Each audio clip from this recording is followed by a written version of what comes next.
uh, Uh, podcast setup done by a friend of the show. but What? I love it that we have a friend of a show who wants to make it better. Oh yeah, You stream know, should be live for you to go check it out.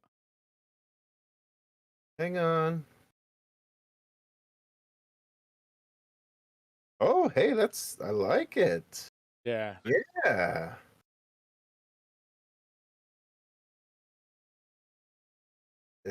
Oh yeah, that's so much like just cleaner and just, I yeah, agree. I dig it. Yeah, Yeah, very good. Very good. video game centric for the time being. That works great though. Just cleaner, just Hmm, I agree. dig it. What's Man, I'm happening, on Drew? TV. Look at me. I'm on TV. I Yeah, right. Video game centric. like it.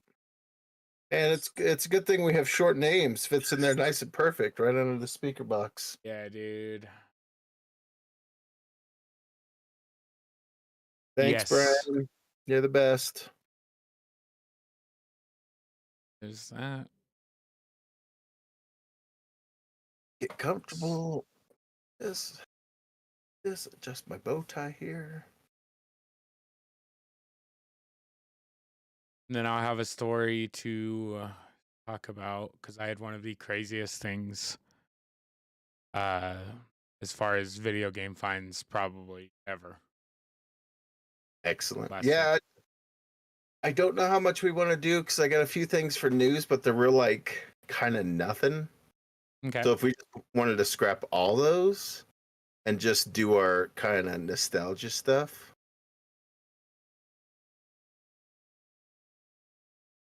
I mean, they're still like Halloween related, but it's not like, you know. Uh,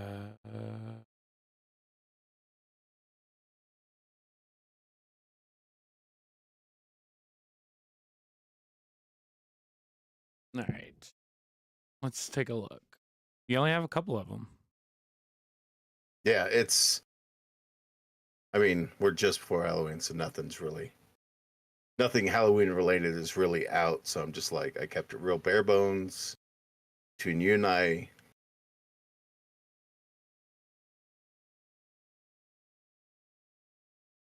Yeah, we can get rid of the Chevy Chase one for sure. Big My nothing. dog's being a real bitch.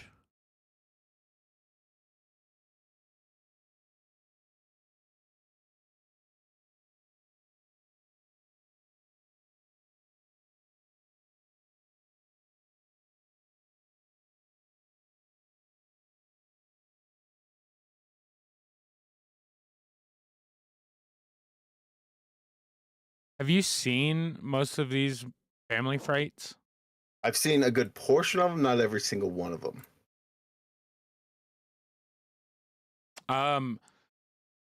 We could talk about a couple of these because I did watch Goosebumps and I want to talk about that. Hey, you're as up to date as you can be on it. Yeah, well, unless there was an episode that dropped this week. I think there's 10 episodes total, and I think they're at 7 now. Okay, so I haven't seen episode 7. Yeah. I've got up to 6. Daisy and I haven't watched the one that came out on Friday. Oh, it's all good. But I want to talk about that show, kind of. For sure. Initial thoughts before we come back a month from now when it's all said and done to go, you know what? Yeah, because I got some shit to say about that. You've watched it, right? Yeah, we're all up to date. Well, no spoiler alerts for 7. We'll try not to do spoiler alerts at all. Yeah, we'll try to keep it, which is pretty easy to do. And then what do we have for nostalgia?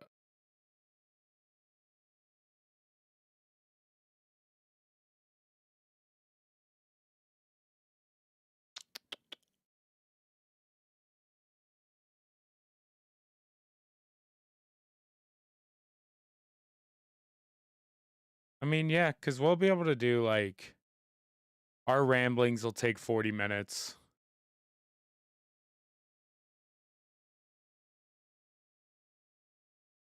The Funko Pop's pretty cool.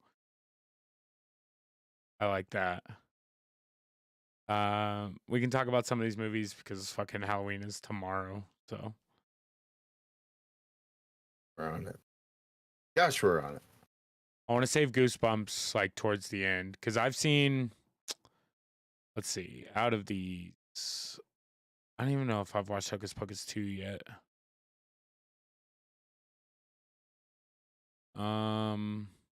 I've maybe seen 10 out of 17. Okay, I've seen We Have a Ghost, and I've seen Goosebumps for sure. Most of the other ones I have not seen. Definitely not the Monster High movies.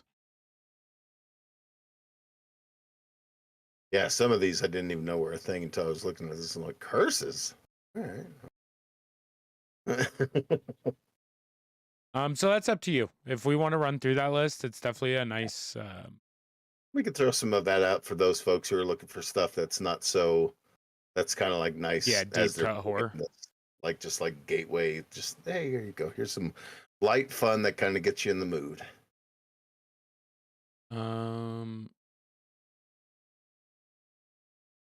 Did you guys dress up this year, or are you dressing up this year? Dressing up. It depends really what the kids are going as, because Bears.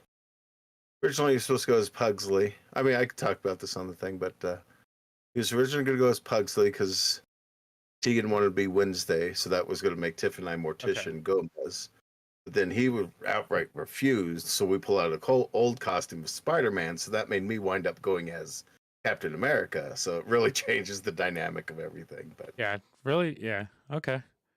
Yeah. Daisy and I dressed up yesterday for our costume party, so talk about that a little bit too. Yeah.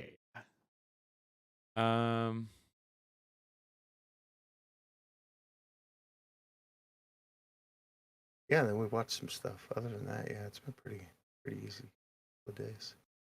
The Halloween traditions, we were just going to kind of go through, and I was going to see if you know, like, kind of where they got, why we do certain things, or what the origins of certain things were. I'm gonna put this one in there. The theme parties, only because our Halloween party this year threw up options for everybody to vote on for next year's Halloween party. Because she wanted to do a themed party. So we'll talk about that a little bit. I want to ask you what you would have voted on, and then we can kind of choose a little bit of what we might go as. There you go. Okay. Sounds great. Anything else we want to add to like nostalgia stuff? I think the scariest to possess is going to be fun. That'll be fun. The make a costume, I wasn't sure. You threw that out last week, and I wasn't quite sure what we were doing with that. We can almost take that off and wrap it in with the themed wrap parties. it in with theme parties, because this will give us an idea to go off of for costumes to make. Okay. So let's do that. Yeah, that sounds good. Those magic fingers work. So impressive. With what? Oh, typing. You can type, can't you? Yeah, I can type. Yeah, okay. You're just a lot more. I can tell that you're a lot more proficient with it than I am. I'm just like, it'll get on there, but it won't be pretty, especially if somebody's watching me. And then we've got our list of Halloween-based movies, which is hard to find Halloween-based movies. But we'll talk about that.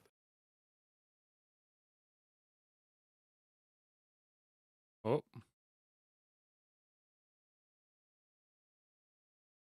In the Magic Live. Hey, for all those who are listening, go over to YouTube right now and subscribe. We're trying to make it to 100. That would help us out tremendously. That's a goal. YouTube.com/Retronomipod.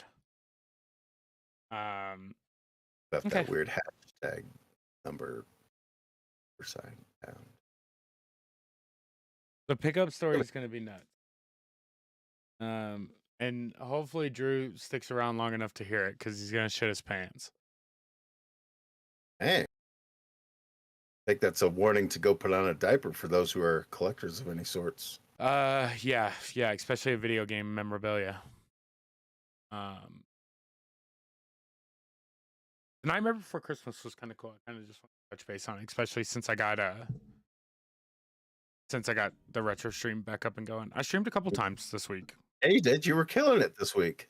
Fucking Felt like Halo, every dude. Friday, Saturday, Sunday, you were on doing something. I streamed this pickup last week, so I saved a little bit of it. I wanted to make a video on it. I just haven't had the time. But I am good if. Yeah, I'm ready to roll. Let's hit play on this bitch. Do you want to take intro? Or you want me to keep doing it? You're on it because I didn't prepare anything. I could have. You think I did?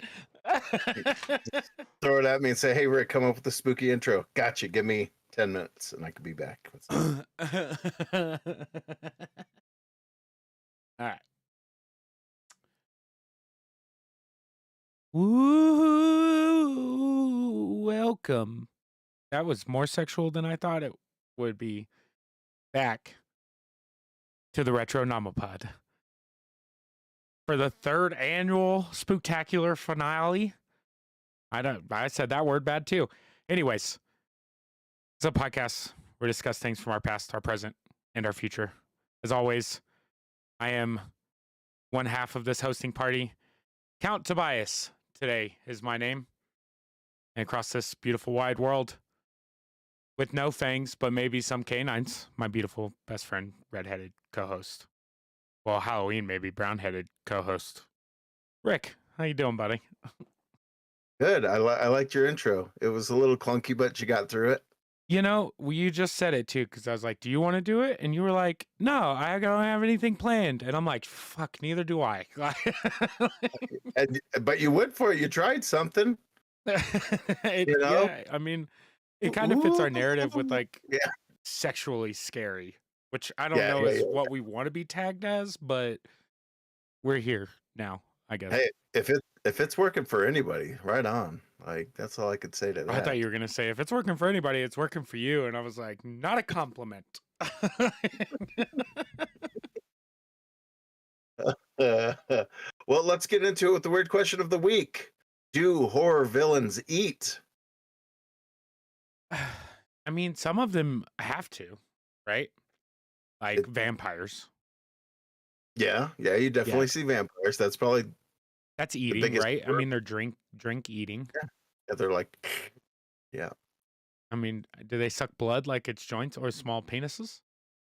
That's not going to work very well for audio because, you know, the things you do with your hands and mouth on video sometimes.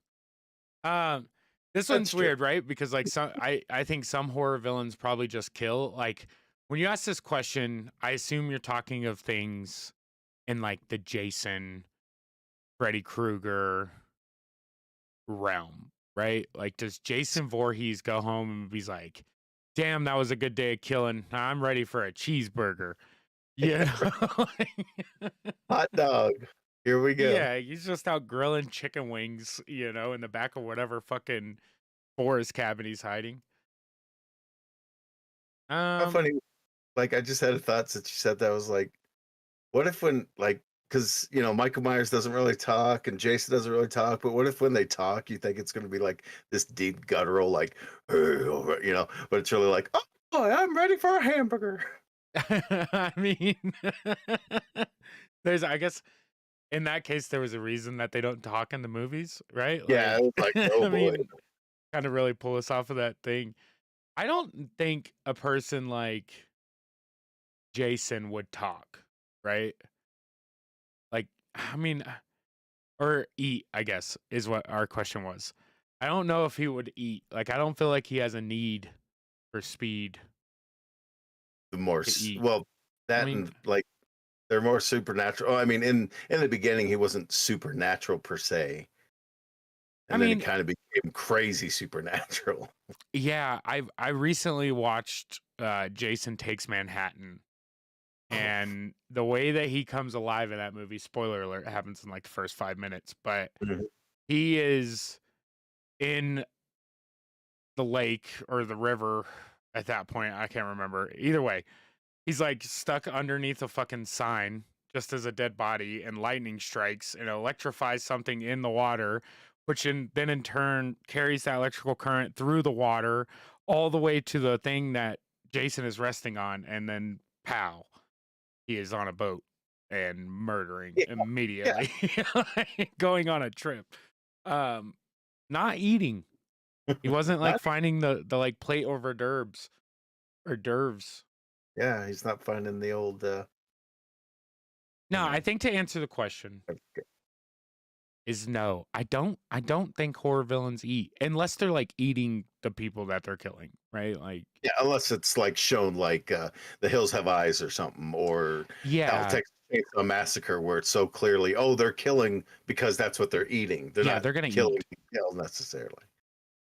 Yeah, and at that point, like the question's kind of self-explanatory, right? Like, yeah, of course they're eating. They're eating the people. They're eating. But I don't know if like people like Jason or even Freddy Krueger like go home and make themselves like a home cooked meal in between the killing sprees, right? Like I imagine they're more in like a hibernation state. Yeah. It's You know it's a who's real kill switch. you know who's the best prepared for it though? Michael Myers. He's got the butcher knife already. He just goes home, chops some carrots and potatoes and some beef, throws it in the pot. He's got a stew that he starts in the morning so he can stalk all day. And when he gets home, he's like, ah, here we He's go. A just got nice burlap sacks full of like ash chunks. He's like, "Oh, I'm gonna make burnt ends tonight," you know? Like, he's this a hardcore smoker.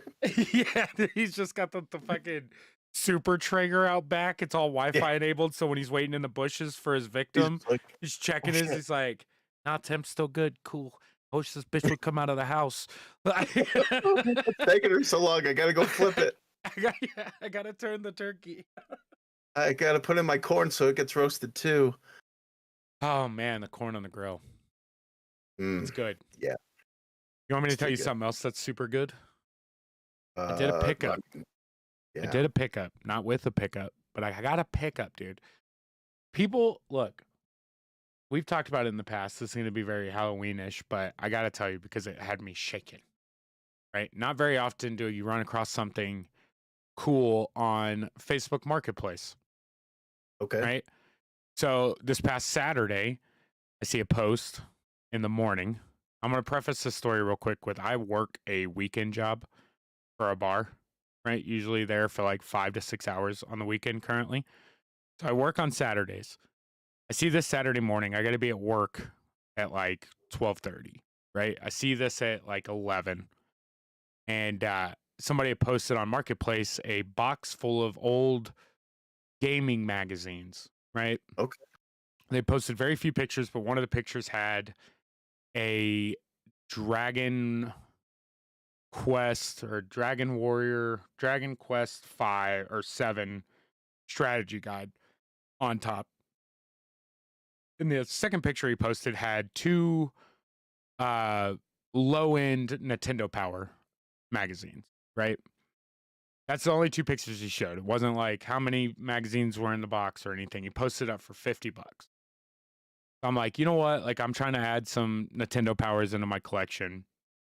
I look up on eBay what the Dragon Quest strategy guide's worth. It's worth like $40, right? So I'm like, screw it. I'll take the chance for all the magazines, and then sell the Dragon Quest to pretty much make my money back. So I text the guy. I'm like, hey, like, I'm interested. Where are you located? He's like, oh, he's not far from where I live, like 15 minutes from where I live. So I'm like, awesome, dude. Like, problem is I have to go to work. It's like any chance I could come pick it up at like 6:30 or 7, or even tomorrow morning, like whatever works. And he's like, dude, first come, first serve. I'm sorry. He's like, I just want it out of my garage. I'm cleaning my garage.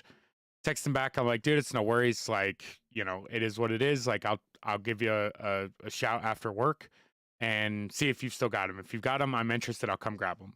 Right. He's like, cool, not a problem. And so go to work, like halfway through work, I look at Facebook, the post's gone.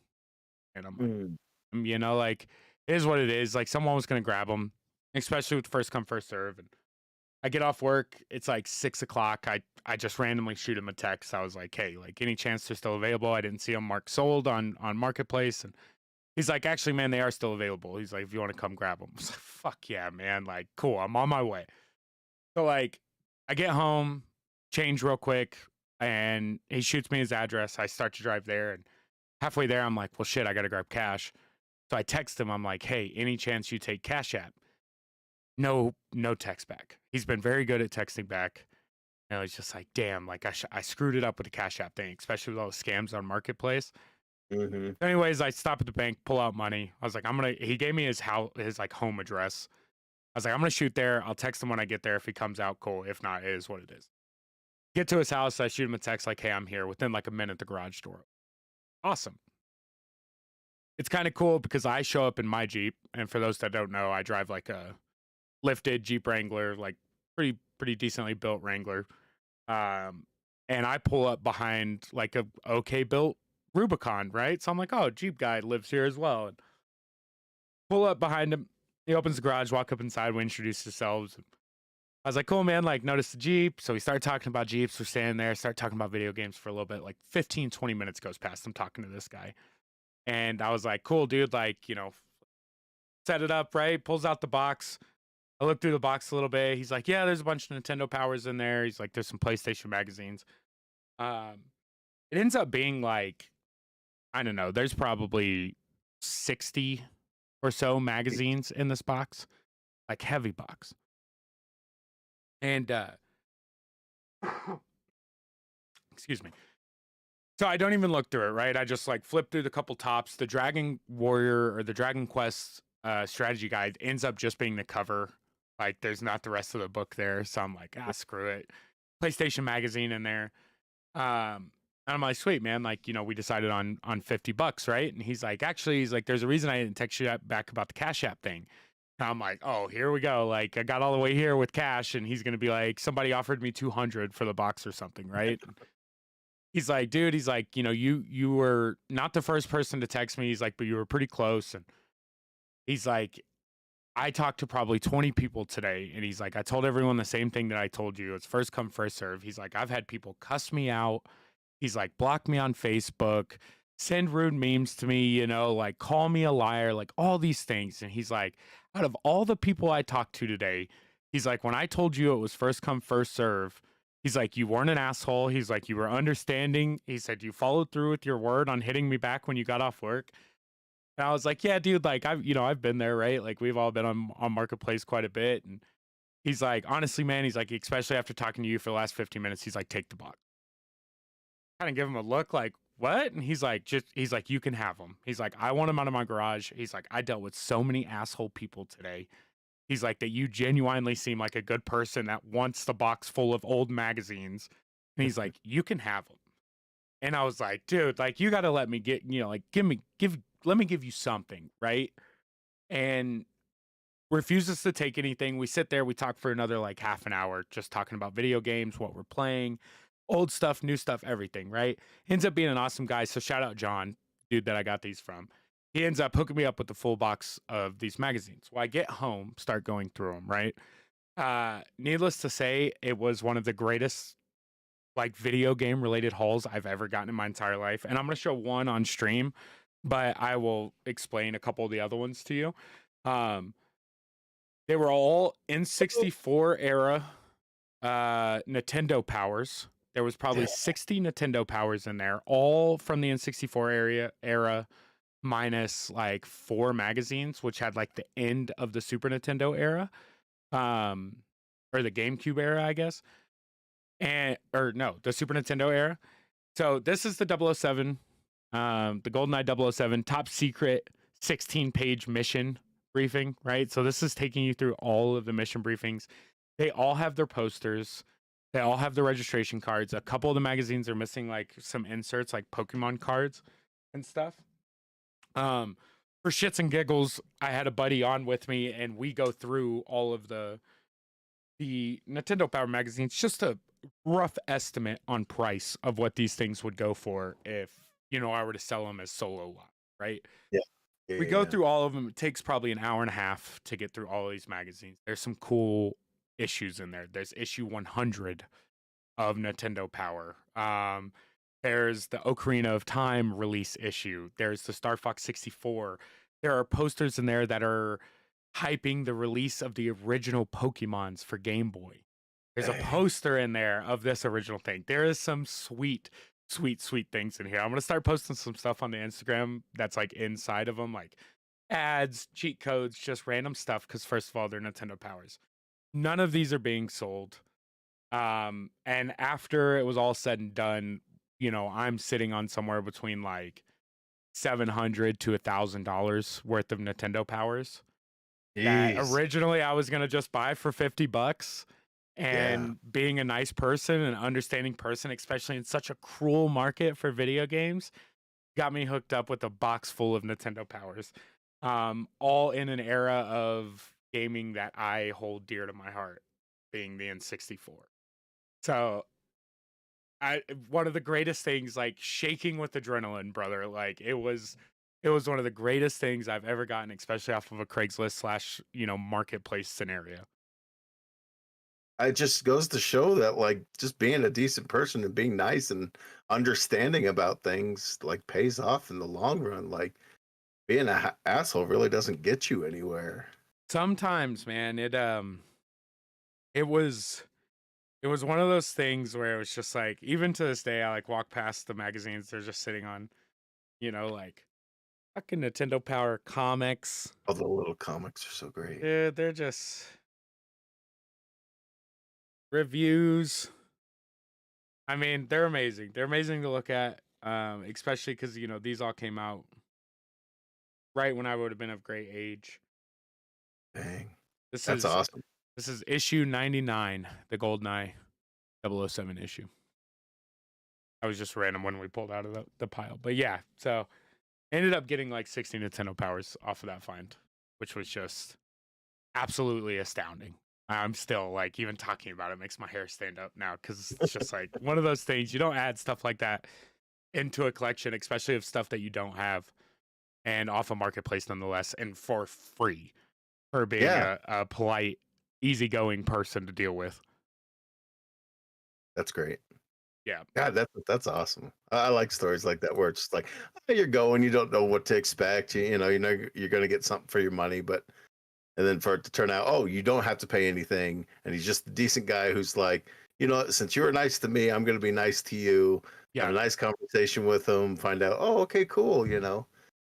That's great. Yeah, I spent probably 40 minutes at his house, and afterwards I was like, hey dude, like, you have my Facebook, like, I'll give you my number if you ever want to play games or something, like, just let me know. Talked about the podcast. I was just like, by the way, because I even let him know, I was like, by the way, like, this story will be retold. So the other thing I wanted to talk about tonight is I did a little streaming this week.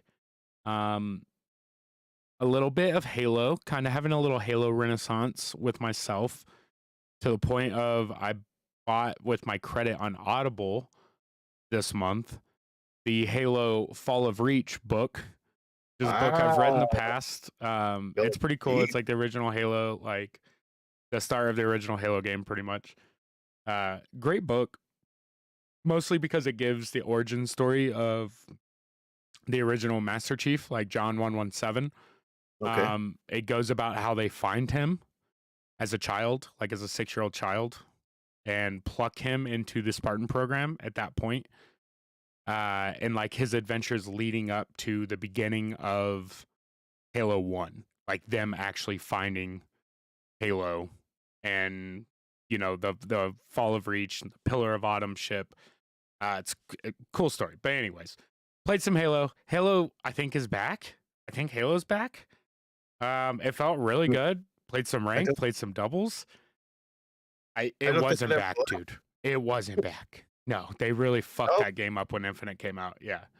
Really? From a competitive standpoint, yes. That game was not good. But it feels a lot better now. I played mouse and keyboard for about 7 hours over this past week and was murking kids. So there's that. Like, that feels good. But the game of the week that we played is a PlayStation 2 game called The Nightmare Before Christmas, Oogie's Revenge. Oh, yeah. Yeah, so this game is supposed to be like a direct sequel to the movie. For anybody that's played any PS2 action games, it uses the Devil May Cry engine. If you ever played any of the Devil May Cry games for PS2, um, it uses that engine. So the attack system is not horrible, and it's a real combo based system that gives you like grades at the end of each level, which is kind of interesting in my opinion. But it being a sequel, the voices definitely aren't the same for sure. It's got a Yeah. really good soundtrack. It's a lot more musically filled than I expected it to the point where they have a like rhythm based tap game in boss fights that are like major combos that you do. Like they're like the heavy hitting combos, and it's them singing a song and you're keeping rhythm beat wise, with Jack Skellington and Oogie or whoever the boss is at that point. And that's what's doing your big damage hits. Surprisingly good game. Also surprisingly fire soundtrack. Like very good extending the universe of Halloween Town via music via this video game. I kind of Interesting. suggest it. Yeah, like I've only played about an hour and a half, 2 hours of it. I got through like the first, I think 4 chapters. I think I got through like the first 3 chapters on stream before I died. But I played a little bit off stream just to kind of get a little more used to the control scheme because the camera system's not great, but it's surprisingly good. I would probably give it like a 3.5 out of 5 for what I've played. Okay. For the couple boss fights, and especially being a licensed video game, it looks pretty good on the PS2. The soundtrack's decently killer. And as far as I can tell, like with the RPG elements, like I imagine it's got quite a bit of fun in game with as far as power-ups and what you can do. Very cool. Yeah, I saw you playing some of it, and it definitely seems like they tried to strike the nightmare, the Halloween Town kind of vibe through it all and all that. So it Yeah, looks like it's not so playing Christmas the oriented for sure. Like they're more based on Halloween. And the big bad in this, of course, is Oogie. His songs in the beginning are awesome. And like he's one of the first boss fights that you do. Spoiler alert, it's like a beginning boss fight where you're fighting his shadow pretty much. But the music's good. The gameplay is surprisingly good, especially for a game of the age and it being a licensed game. It's surprisingly expensive PS2 game. Comes in around like right between 30 and $40 right now.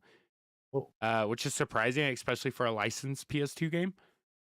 But I suggest it if you can get your hands on it, especially for cheap. As far as a Halloween game goes, like it's right up that alley of being like this is okay. Takes about 10 hours to beat. So it's got a little bit of breath in there. But I highly suggest it. Cool. Yeah. We'll check it out when we get the chance. Yeah. Again, it's kind of a hard game to find. I'm not gonna lie. So while you were doing all the streaming and collecting and all the awesomeness that you do, we decided to watch a few movies. And as we do, and one of the first ones we watched this week was Slaughterhouse. Yes, I said that correctly. Slaughterhouse. I've seen like this pop up on suggested for you list. Yeah. Yeah. So just give a quick little synopsis. Emily Young, a senior, wants to be elected as her sorority's president. She adopts a cute sloth, thinking it can become the new mascot, and with its help, help her win. Until a string of fatalities implicate the sloth as the main suspect in the murders. Oh my god! This freaking movie, like it. within the first 5 minutes, it's already here we go. So it basically starts off as it shows this slow moving sloth in the forest, and then it falls into the water, and a crocodile comes. The next thing you know, the crocodile rolls over dead, and then the camera pans out and shows 3 big gashes across its chest, and then it goes from there. But this movie is like one of those weird movies where it's like it's not great by any means, but it's fun because It's it's like so a cocaine ridiculous. bear. Yeah, where it's Like just kind so of Phil. outlandish, and almost more so because the things that the sloth does, like at one point it drives a car, it's able to surf the Oh, internet, like fuck it does yeah. some shit where you're like, this is so wild. Like if you're gonna do it, go this crazy, but it's enjoyable, and that's kind of what I liked about it. Um, Okay. What's this so streaming on? Any this idea? one, I want to say, gosh, where did we watch this one? I really should have looked this up before I got Oh, it's all on. good. I want to say I saw it on like Amazon Prime. I know you can get Am- it on Amazon Prime. I'm pretty sure Like you Amazon can as well. rent it at least.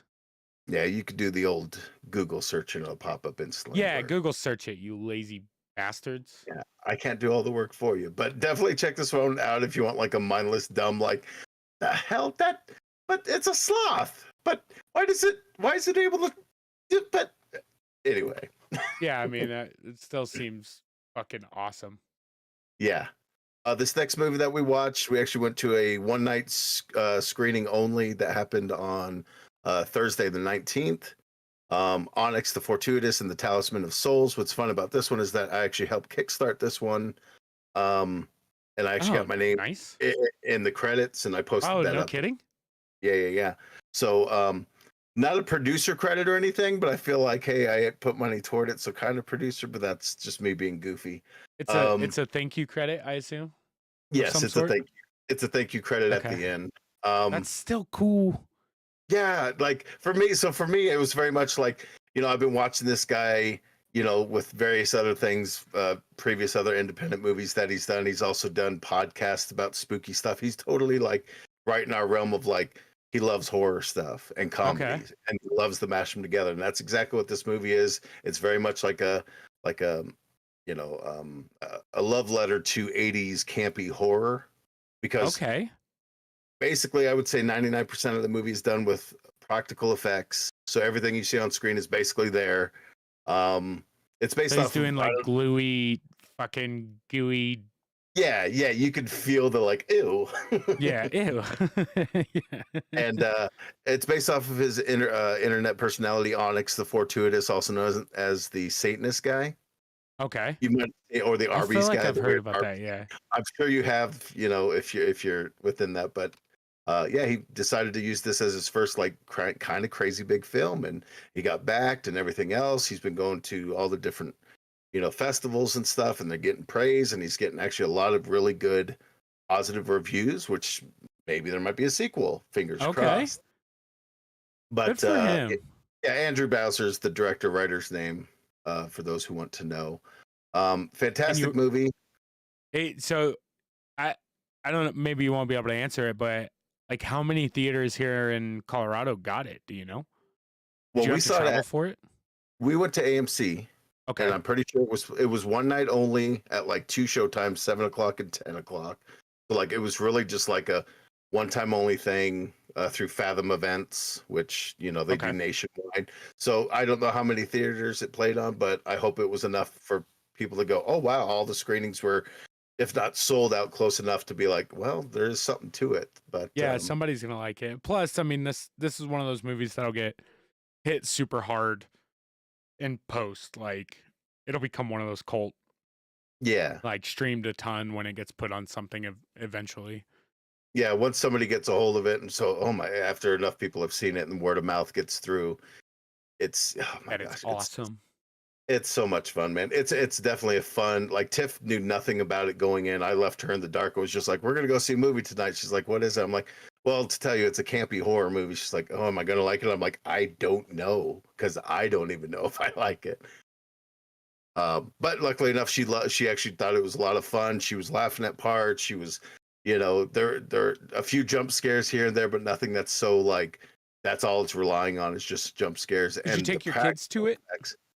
No, this is just Tiff and I. It was a date night. No, I said, could you take your kids to? Oh, could I take my kids Is to it a rated R movie? I don't think it's rated R.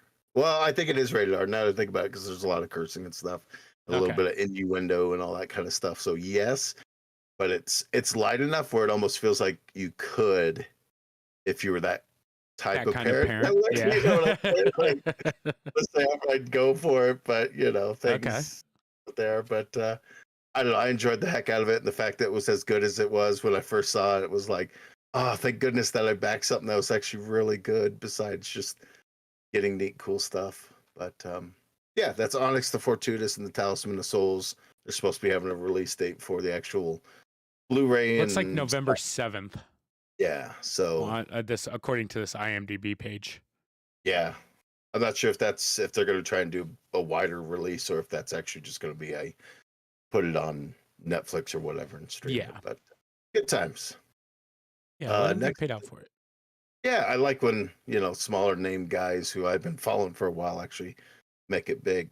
Up next, brand movie based off of the video game Five Nights at Freddy's. Are you aware of Five Nights? Yes, I know. Yeah, of Five Nights. Yeah. Basically, kind of a Chuck E. Cheese ripoff. You're just a security guard trying to, stay alive. I mean, you don't know they're alive until you realize they're alive, and then you're just like, oh, I gotta survive, and that's basically all the game is.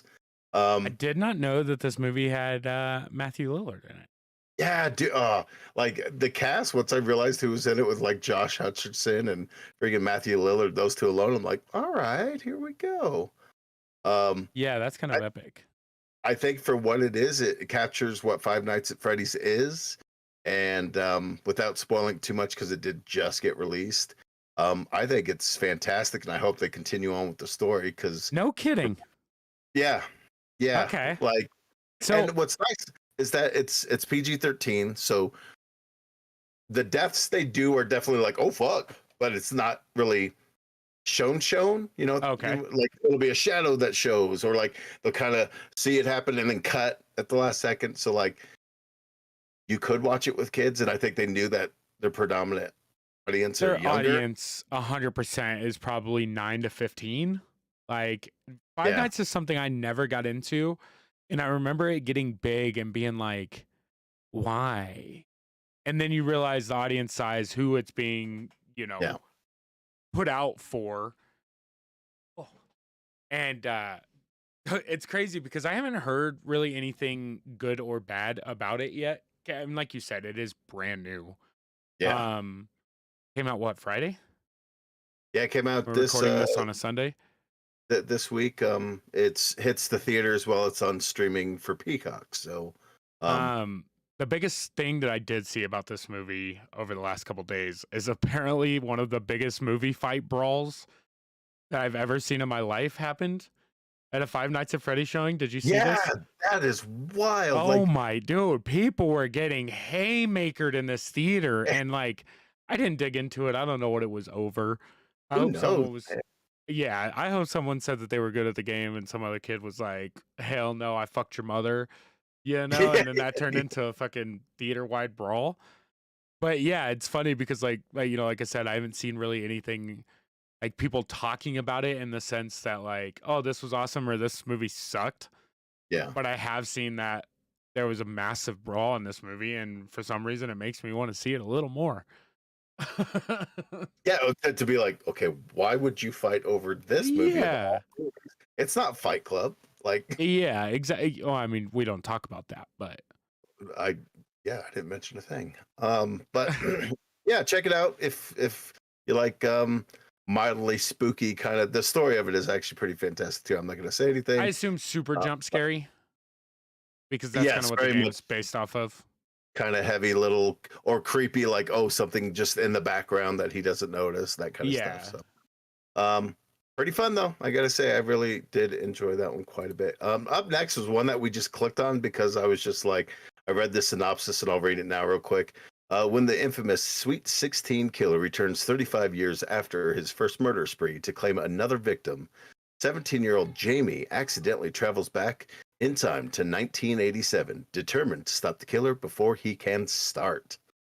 This is a wild time travel movie where it's exactly what it says it is, but like what's funny is you taking a kid from 2023 and putting them back in 1987. Oh, So a lot of the stuff that doesn't fly now is totally flying back then. Like she keeps getting thrown out of a party and just people being like as you do when you're raised in that time, are just generally rude and like don't care about your feelings and stuff. Like, oh my gosh, that was oh half yeah, the there is no you're it's not oh, getting any empathy.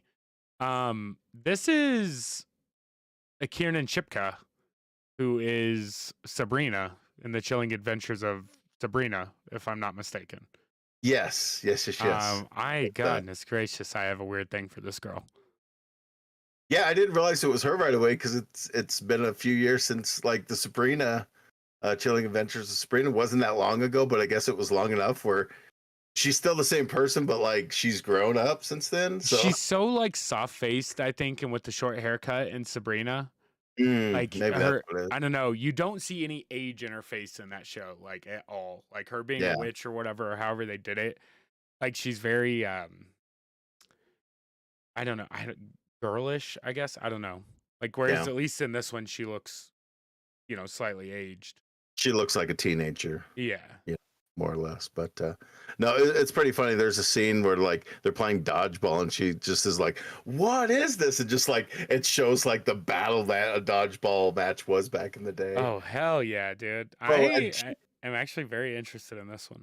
I highly this is probably one of my top next to Onyx. This would probably be my movie that I'm like, you have to watch this one because it is so like, oh, I remember that. I remember it's like stuff from my childhood, but like knowing where we are now as a society from then, it's like, holy crap, it's so funny to like there's a scene where she gets a ride from an adult, and first she was like, I can't ride with you, you're a stranger. She's like, oh, don't be silly.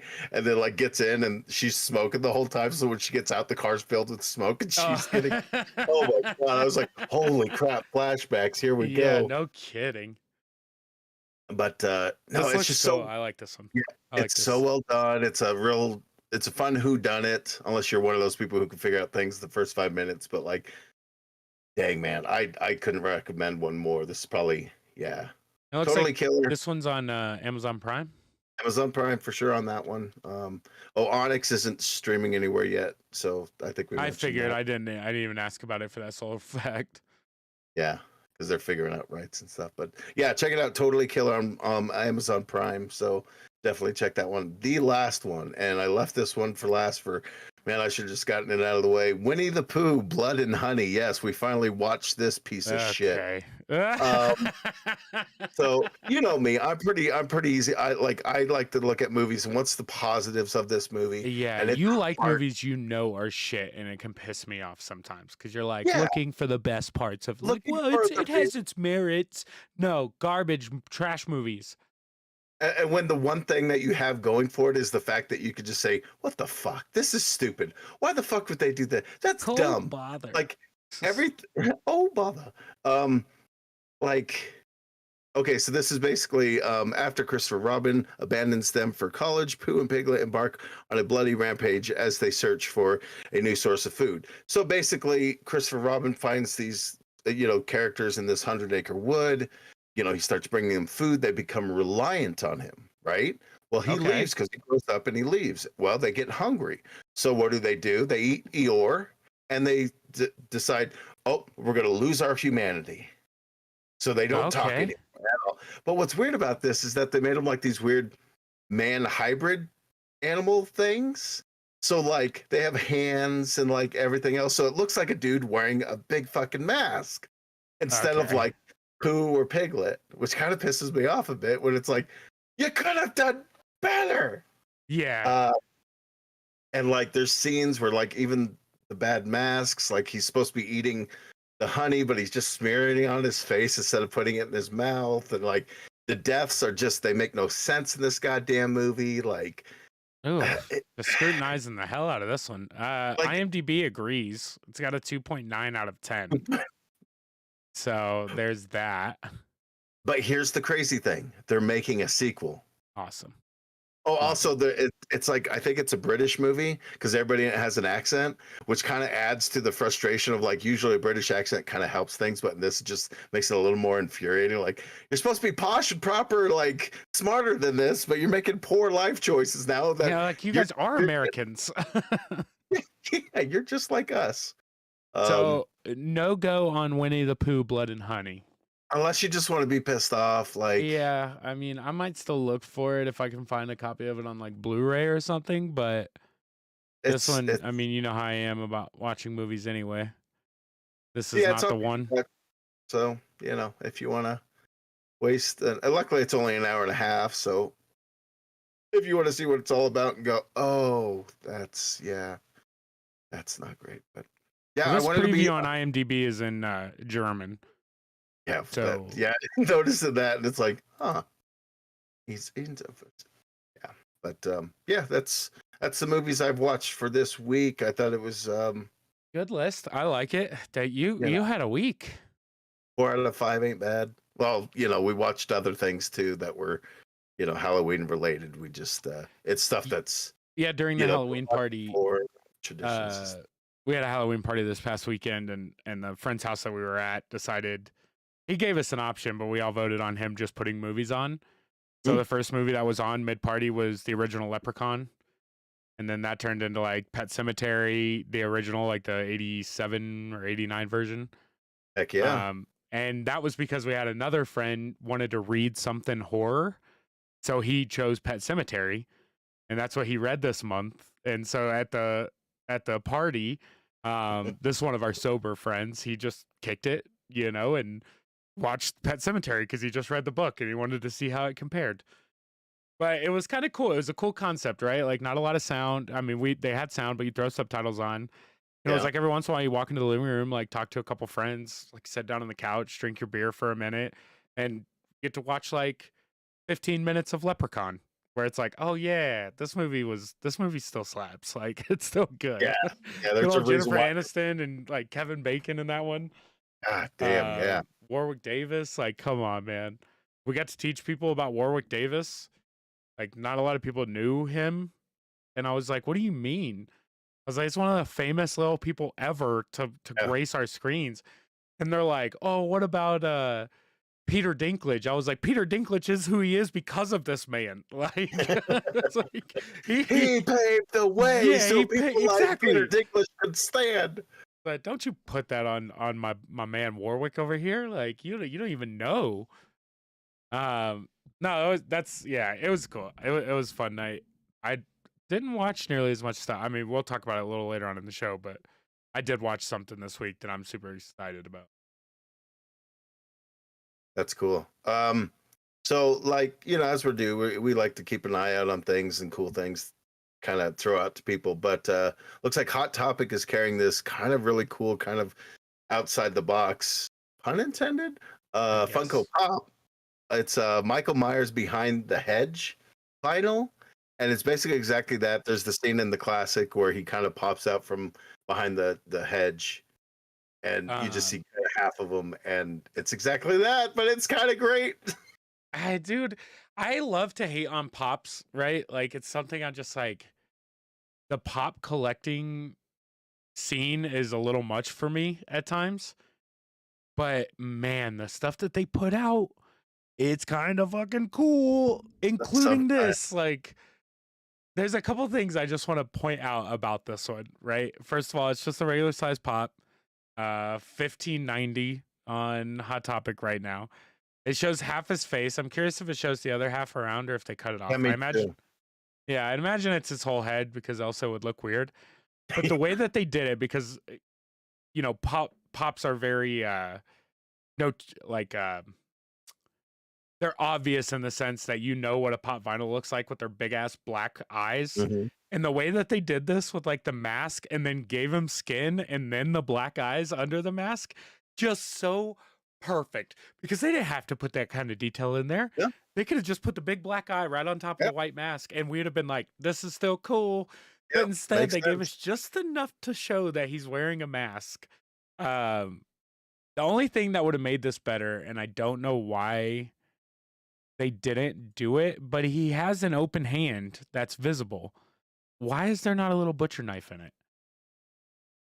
Maybe that's in the other hand that we don't see because it's behind the hedge. Oh yeah, maybe. Yeah, maybe. That's the only way.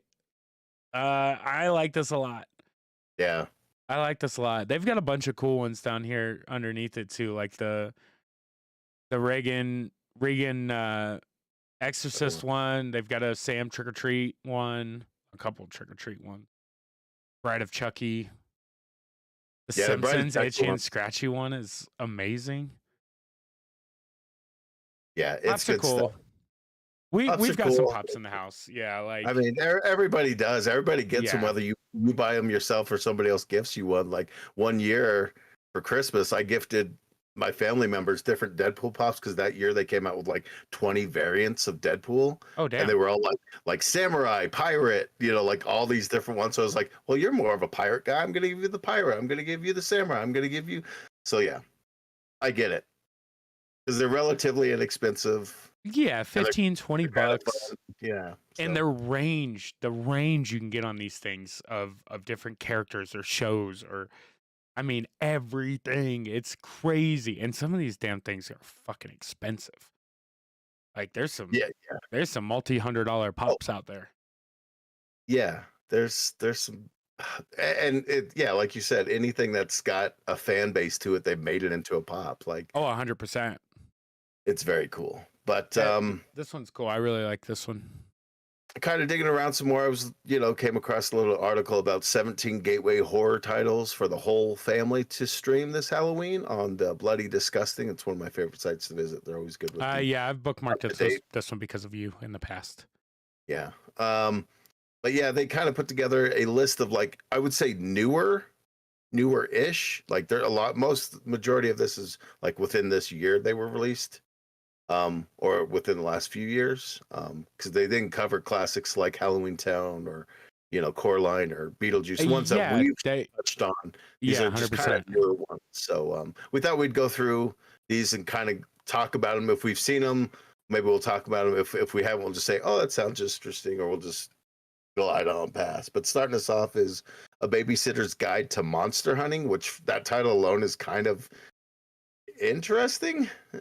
I mean, yeah, I guess if you've ever watched The Adventures in Babysitting, it could turn out. I've never seen this one, and I'll be honest, doesn't look like it's gonna be for me. Yeah, unless the kids choose it specifically, it's definitely one that we're not going to be delving into. But yeah, it's out there on Netflix. Moving on, yeah. Oh yeah, I guess we could mention where they're at if people want it. Haunted Mansion, Disney Plus, a brand new movie that actually came out this year. I took my folks to see it because they're huge Disney folks, and they were kind of the ones who introduced me to Haunted Mansion. So I thought, hey, I'll take them to the brand new one, and that's what we did. I haven't watched this one either, but I imagine it's probably pretty good. It's very good. The cast of it is insane. It's got Owen Wilson, Lakeith Stanfield, Rosario Dawson, Danny DeVito. Okay. Those are just ones I can think of. Those alone, you're like, holy shit. Yeah, that's a little studded right there. Goodness gracious. The effects are fantastic. The story, sticks in line with the Haunted Mansion itself and kind of brings it even more to life somehow, and touches on a lot of Easter eggs for if you've ridden the ride, a bunch, you'll spot it. Highly recommend this one. This one's actually very fun, very, very good. Dig it. Hocus Pocus 2 came out last year, Disney Plus. Good sequel by all accounts. They hit on the same notes as the original does. It's actually a good back-to-back watch the first and second one kind of. Okay, because I will be the first to admit I don't believe I've watched the second one yet. I kind of heard mixed reactions for it when it dropped, and stayed away from it considering how much I love that original one. Yeah. I might have to check this out this year. This might be my Halloween night. Maybe we'll do Hocus Pocus tonight and 2 tomorrow. Yeah, there you go. I mean, at the very least, you'll still have the original. This one will just make you, if you don't like it, it'll be like, okay, at least they tried. But I think they did pretty good all in all. How do the girls look? That's the real question. I mean, they look older. I mean, it's been what, almost 30 years since the original. So they're older, so you can only do so much with makeup and stuff. But they look like themselves, you know. Still pretty funny. Yeah. Oh yeah. There's definitely the like attempt at like trying to capture that old Yeah. 90s humor, but trying to do it for a more modern. And it's definitely set for a modern audience. Where I think that's the one gripe I would have, where it's definitely that. But You got to do what you have to do in that instance, right? Doug Jones is back, and that's all I care about. Yeah, as Billy has to be. Oh, Yeah. Billy. Once you got him, it was on. It's great. Monster High the movie, and they also have Monster High 2. They came out. Monster High came out last year. Monster High 2 came out this year. Paramount Plus. If you're familiar, if you like just crazy high school monsters getting into shenanigans, that's exactly These started what as dolls, right? These are dolls. They're kind of the not. They're I don't want to say Bratz dolls. anti-Barbie. They're Bratz. They're not quite. But Kind of, yeah, but they're just monsters. It's like, let's say what would a Barbie Frankenstein look like, and that's kind of what it is. It's Universal Monsters action figure Barbie doll. Exactly. Thank you. Yes. And yeah, it's a good time. It's very much a like young kid, early teen kind of feel good, breaking out of your shell. Like oh, it's a little spooky, but nothing that's going to be like nightmares inducing. So. Yeah, good times. This one I had not heard about until we actually read this article. My grandpa is a vampire on Screambox. Okay. What is okay? Yeah, first of all, what is Screambox? Screambox is just one of those like very specific niche, like Shudder or Chiller or any of these other like horror specific streaming services. Which, in my opinion, there's too many. At this point, yep. It is what it is. Yeah, I don't know too much about this one. I guess it came out in the 92. So I mean, this will tell us mostly about it. While this might hit the nostalgic bone for the young at heart, consider this pick mostly for the really young. There you go. Not for us on Screambox. Go hang out with Grandpa. Or sorry, no, my grandpa's a vampire. Wait, Nightbooks on Netflix. Did you check this one out by chance on Netflix? I did not. No, I haven't seen this one. This one's pretty wild because like it's about these kids who basically get captured by a witch, and she threatens to eat them unless they tell a story. You know, that old tale. Yeah. And that's kind of where it is, and they try to figure out the mystery of it all, and it's very well done. I actually remember liking this one quite a bit last year. So, well, that's because it's a Sam Raimi film. Wild. It's a whimsical horror fantasy movie produced by Sam Raimi, aimed at horror-loving monster kid. It may not technically be set on Halloween, but it embraces the spirit all the same. I am adding this one to the list too. I had no idea, but that makes sense actually. Yeah. All right. That's cool. Yeah. I'm kind of down. All right. Anytime his name's on, it's like, all right. Yeah, you win, Mr. Raimi. You got it, sir. This next one is Paranorman. It's on Pluto TV, Roku channel, or Stars. All the things that most people don't have. Yeah, unless you're an Outlander fan, then you might have Stars. This one's fun because it's about a kid who could see ghosts and dead people and things, and it just kind of goes from there and gets crazy. Very well done, stop motion animated. Yeah, this is a good movie. It's just fantastic. Yeah. This one, I was kind of shocked that this made the list because when I think we saw it at the drive-in '88 when that was still open. Scary Stories to Tell in the Dark on Hulu, Peacock, and of course Prime Video. Scary Stories to Tell in the Dark, based off of the short story collections as a kid, and very spooky. Very, that the art style in those books was to go along with the words. It was like black and white watercolor. The way it was just like a little runny, like there was something about them. This seemed a little on the darker side of most of the movies that were on this list. Yeah. This one, it kind of, verges into the young adult, old kid side of movie thing. Yeah, I'm kind of surprised this one's on the list as well, but It is based Um, off of a young adult book series, so that kind of makes sense, I guess. yeah, it makes sense. It's all those creepy tales and everything, and it is rated PG-13, but probably depending on your kids. I mean, you know your kid if they can handle some Yeah. spooky This stuff, they'll this like one's this. yeah. This one got its Yeah, rating because it is on the scarier side. Will give and nightmares. yeah, yeah.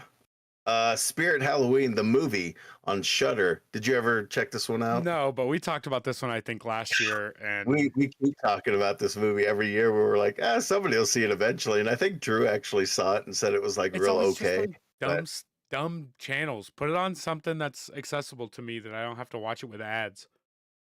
yeah, don't make me have to subscribe to yet another thing just to Yeah, watch the that one thing. to watch one Like, movie exactly.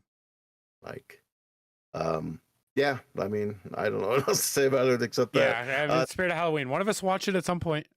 we will, and then we'll Probably report you. back and we'll be like, "Hey, we watched Yeah. it, and it was not worth the hunt." That's for sure. Or maybe it will. Yeah, just go to the For all we store. know, maybe it's great. Like, It's a yeah. horror story in itself. Go stomp on those little stomp pads that has the spider jump. You get the same thrill.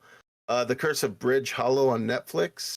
I keep seeing this, and I think we've watched it, but like I don't remember it, so it makes me wonder if I haven't or had.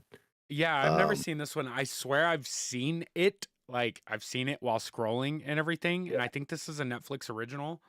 mhm. Um, it seems like it would be good, but it's especially during Halloween time, it's so hard for me to take chances on certain things, especially like Netflix originals, which their track record is pretty good. I mean, considering, but I just end up watching the same old shit every time, and it's a problem, and it's also like, I mean, what do you want from me? You know, like I know what I like. I'm gonna go back and watch Leprechaun or Halloween Town or a Hocus Pocus one again, rather than Yeah, take a chance on your new rendition of things. yeah, but it's on Netflix. It's got Marlon Wayans in it, which is kind of fun. Interesting. I remember it being a little campier. Speaking of campy, The Munsters on Netflix, the Rob Zombie um, prequel to the TV show and all the other subsequent movies. This is the story of how oh gosh, I'm gonna forget his name.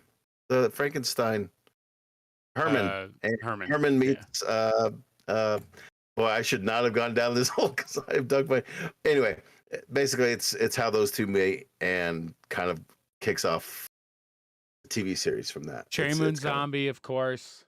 um, I it's haven't seen this one either. I was never a Monsters fan. We've talked about me and Universal Monster stuff. It's on the list because I'm a zombie fan, but not a Monsters fan. So it's like a real, intertwined tangle of things I should watch and haven't. yeah. I don't know. It was good. It was fun. That's for sure. We Have a Ghost. This is one that I started watching, but I know that you watched, right, on Netflix. Yes. Yeah, I finished this one. You didn't watch all of it? You didn't get all the way through Mm-mm. it? I started watching, and then we just got sidetracked. You know. The premise of this movie is, I mean, first of all, it got me because it's David Harbour, right? You're wearing a Stranger Things shirt. David Harbour plays Hopper in Stranger Things. It looked like a comedy, and for all intents and purposes, it kind of is. This movie kind of had a twist at the end that made me feel a certain type of way, and I'm not gonna ruin it. I overall, I liked the movie a lot. It ended in a way that I was not expecting, and in turn, kind of made me feel a certain type of way that I didn't go in expecting to feel, if that makes sense. Um, Okay. but the premise of the movie is that, I mean, people move into a house to get a new start, and David Harbour's a ghost. And the kids find the ghost, and instead of being scared of the ghost, they try to make friends and help the ghost. And again, like as the story unfolds and you start to get towards the ending and you build the relationships with the characters, the movie ends on a way that I did not expect it to. It's got Anthony Mackie in it, Yeah. which is cool. I like Anthony Mackie. It's a good movie. It deserves to be watched. I believe this is a Netflix original too. And I would say they did a pretty good job. But like I said, it's not a scary movie by any means. It's more funny than anything, especially with some of the gimmicks. But Okay. the end feelings for this one made me feel a weird way about it. Good movie. It should be watched, and I want to know how everybody else feels at the end, and if they felt any bit close to how I felt at the end. Not where I thought that movie was going to go, but definitely should see. Great.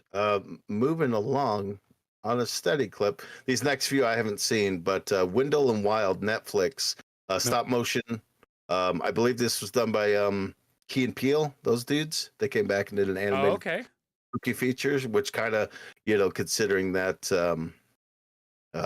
Peele, he's been killing it in the horror world right now. Yes. So like, makes me think that this might be something that I might have to find on Netflix, especially with the animated style. It's from the director of Nightmare Before Christmas, Henry Selick, which is cool. So I guarantee it has that Nightmare Before Christmas feel as far as how it is done, and the fact, I mean, it's gonna have some comedy in it, and I personally, I think those two dudes are fucking hilarious. Those two together are amazing, man. Yeah, their chemistry together is this might have to go on the list too, especially on a Netflix. It being the director of Nightmare Before Christmas, this seems pretty awesome, actually. Yeah. Curses on Apple TV Plus. This one just got released on the 27th, so like as new as you can get.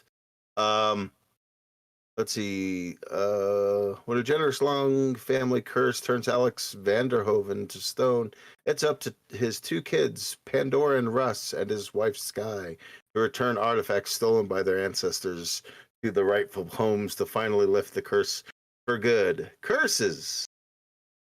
I don't know, man. It's got produced by John Krasinski, which it's executively produced by John Krasinski. And Robert Englund's involved as well. So, I mean, those two things. I mean, they got Robert Englund to do a critical role. That's kind of cool. I mean, this one is super animated. No weird style. This would be what you would see in any animated kids show coming out today. I'm curious on that one. It's Apple TV, though, so fuck me, right? Yeah. Everybody who doesn't have it. And then we got Fright Crew on Hulu.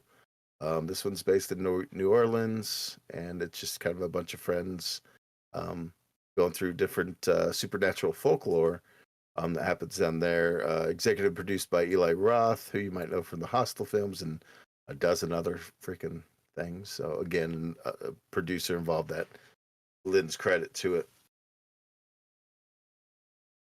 The one we want to talk about.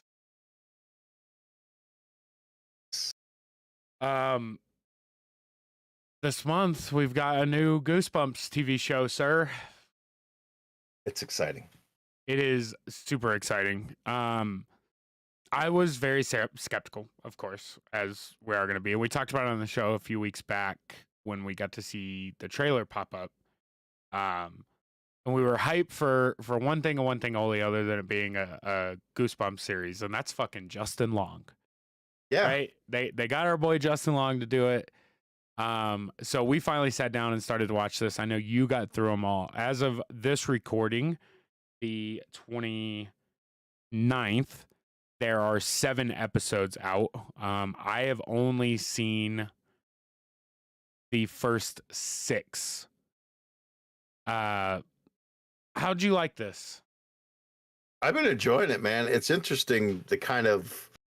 It's almost like each episode is pulling like a singular book and really tying it into the show while also having an overarching storyline. So I thought it was interesting how they did it, because they definitely, like, episode 1 is Say Cheese and Die, right? For anybody that's an original fan of the Goosebumps series, the premise of that book is there's a camera that takes pictures and shows you how the person in the photo is going to die, right? I was very curious on how they were going to do the books. Like, once we figured out it was books were going to be each episode, it was I was curious on how they were going to do it, if it was going to be a new story. Instead, what they gave us is a singular storyline, that incorporates all of these books in a certain way that I didn't think they were going to be able to pull off the way that they did. And man, I have to say, I am through the moon with the way that this series is going. It Yeah. gives me very Stranger Things vibes in the way that I'm liking it in the beginning. The people that are starring in it, I genuinely enjoy watching. I think they're great. Yeah. And the way that they're doing the storyline is so interesting to me based off of like one place in this town is giving off all the Goosebumps vibes pretty Yeah. much. And Yeah. everyone that interacts with, so-called house is getting some sort of something, Mhm. Goosebumps style. I just want to go Yeah. through the episodes that are out now. Um, and we can kind of take a look at each one of these different. Episode 1, Say Cheese and Die. And then continuing, they have The Haunted Mask out, The Cuckoo Clock of Doom, Go Eat Worms. Okay, these first 4 episodes are all base books in the original series. Yeah. And you start, especially once you get to the Go Eat Worms, because you're like, really? Like, this is the one you chose? Turns out, Mhm. pretty fucking good episode. Fucking good. Yeah. And it gives you, like, the way that they build character love in this show is unlike one that I've had in a long time. Because Yeah. they took a character that meant nothing in the first 3 episodes. And in the 4th episode, I'm like, this dude might be my favorite character. Yeah. Yeah. Like, Like, oh, I mean, in the storyline changed. Now, after this, they get to episode 5, which is Reader Beware. This is cool because of the way that they incorporated this, right? Reader Beware are the Choose Your Own Adventure books, which I think was a cool incorporation because you don't see that incorporated. And the way that they showed it and like them kind of choosing their own adventure was Mhm. pretty fucking cool. Like Yeah. it was a very cool concept to the show and like to incorporate a part of where Goosebumps was kind of dying. Like that original age range was kind of getting out of Goosebumps books at that point. And like I read very few of the like choose your own adventure ones when I was growing up, probably 4 or 5. And I've read some since becoming an adult. But it's not something you look back on when you talk about Goosebumps. You don't talk about the Reader Beware Choose Your Own Adventure one. Awesome how they did that one, and then that episode sets up for episode 6, which is the final episode that I've watched. Which is the episode we all wanted to see, and kind of a revolving door. What seems to be a revolving door in the series, and that's Night of the Living Dummy. And I Yeah. will say for it being the last episode I watched, now we watched this like Wednesday of this past week. New episode dropped on Friday, which you have seen, but I have not seen. Um, the Slappy story Yeah. was, I tell you what, man, like they did it. They Yeah. did it because they in all of these episodes that are book based, in my opinion, they murdered sticking to the basis of the book while also doing it alongside a brand new story. Like Mhm. they took something that we know exactly how that's supposed to end up, but yet you gave me new characters and didn't ruin the original. Didn't ruin it. Yeah, it was. Yeah, for me as of right now, 6 episodes in, 10 of 10. Like it is one of those shows for me that I'm gonna go back and watch multiple times. It will be a recurring theme for throughout the year. For me, I thoroughly enjoyed how this show has been and how it's going and where I hope it goes, and I hope there's more because goddamn, they did fucking good on this one. Yeah, and initially you and I were just hoping that, oh, maybe they'll have nods to the books and stuff like this. But man, they've incorporated it in such an amazing way, along with telling kind of a unique story all its own that could fit in the Goosebumps world. Like it's such a fun, and I'm not going to say anything about episode 7, but I know you'll enjoy it. Like Yeah, everything about this show just hits on the levels. It does everything it's supposed to as a Goosebumps thing. It's a little creepy. It's a little eerie. You're not sure what's going to happen. It's got fun twists. It does things in a unique way where you're like, oh, that's a cool thought on how to do that, especially Go Eat yeah, Worms. How are you going to do that story? Okay, all right. That makes sense. yeah. In Look, particular to that character. spoiler alert for that episode. It'll really walk you through the "how do you know you're possessed" weird question of the week. You know, like you'll find out pretty quick. um, yeah, man. I like I said, I can't say enough good things about this. If you haven't seen it, it's on Disney Plus and Hulu. Um, they did it. They did the thing. They brought back something, played on our nostalgia in a way that not only worked, but I think in some instances made it better than the Yeah. original show, right? Like they Yeah. were able to take where the original show really kind of stuck to the books, and then they just, you know, acted out what was in the books. Yeah. This Very show episodic. took, yeah, Yeah. this show took it in a way that is a fluid story. It stays within the same cast of characters and still incorporates the books in a respectful, meaningful, true to its history way. I was very impressed. I'm super down for this show. It's Yeah. been great. Highly, highly, highly recommend. Yeah. I can't wait to hear what you think of 7 because that was Yeah, always. I look. I mean, goodness gracious, we only got 48 hours, you know, for Halloween season. So I'm gonna watch this and that and that and this, you know. Yeah. Yeah, man, it was it's good. It's good. Yeah. But those are 17 different, you know, gateway movies, if you will, or TV shows that you can watch during the spooky season to kind of help the younger ones kind of get into the mood along with you. God, it's so moving good. on- yeah. Yeah. Sorry. I thought it'd be fun because we all kind of have these traditions that we do when we're kids and even as adults that we do that that I would see if you would happen to know kind Okay. of where they originate. Not maybe not the origins, but maybe like the tradition of it itself and how it began. And if you don't know, hey, it's okay. Most of us didn't. I didn't know a lot of these until we kind of went over it. But let's see. Let me get into this. Carving pumpkins, trick or treating, and wearing scary costumes are some of the time-honored traditions of Halloween. Yet, Halloween holiday has its roots in an ancient Celtic festival called Samhain, a pagan religious celebration to welcome the harvest at the end of the summer, when people would light bonfires and wear costumes to ward off ghosts. In the 8th century, Pope Gregory the Third, you know, the old Roman numerals throw me off, designed Yeah, don't disrespect Pope Gregory.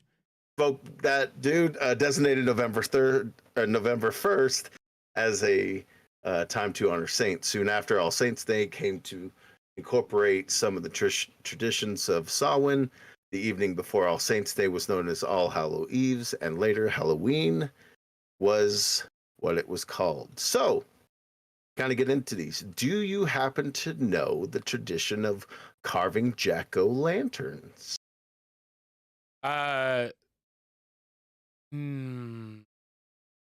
No, my guess would be something along the lines of honoring the dead.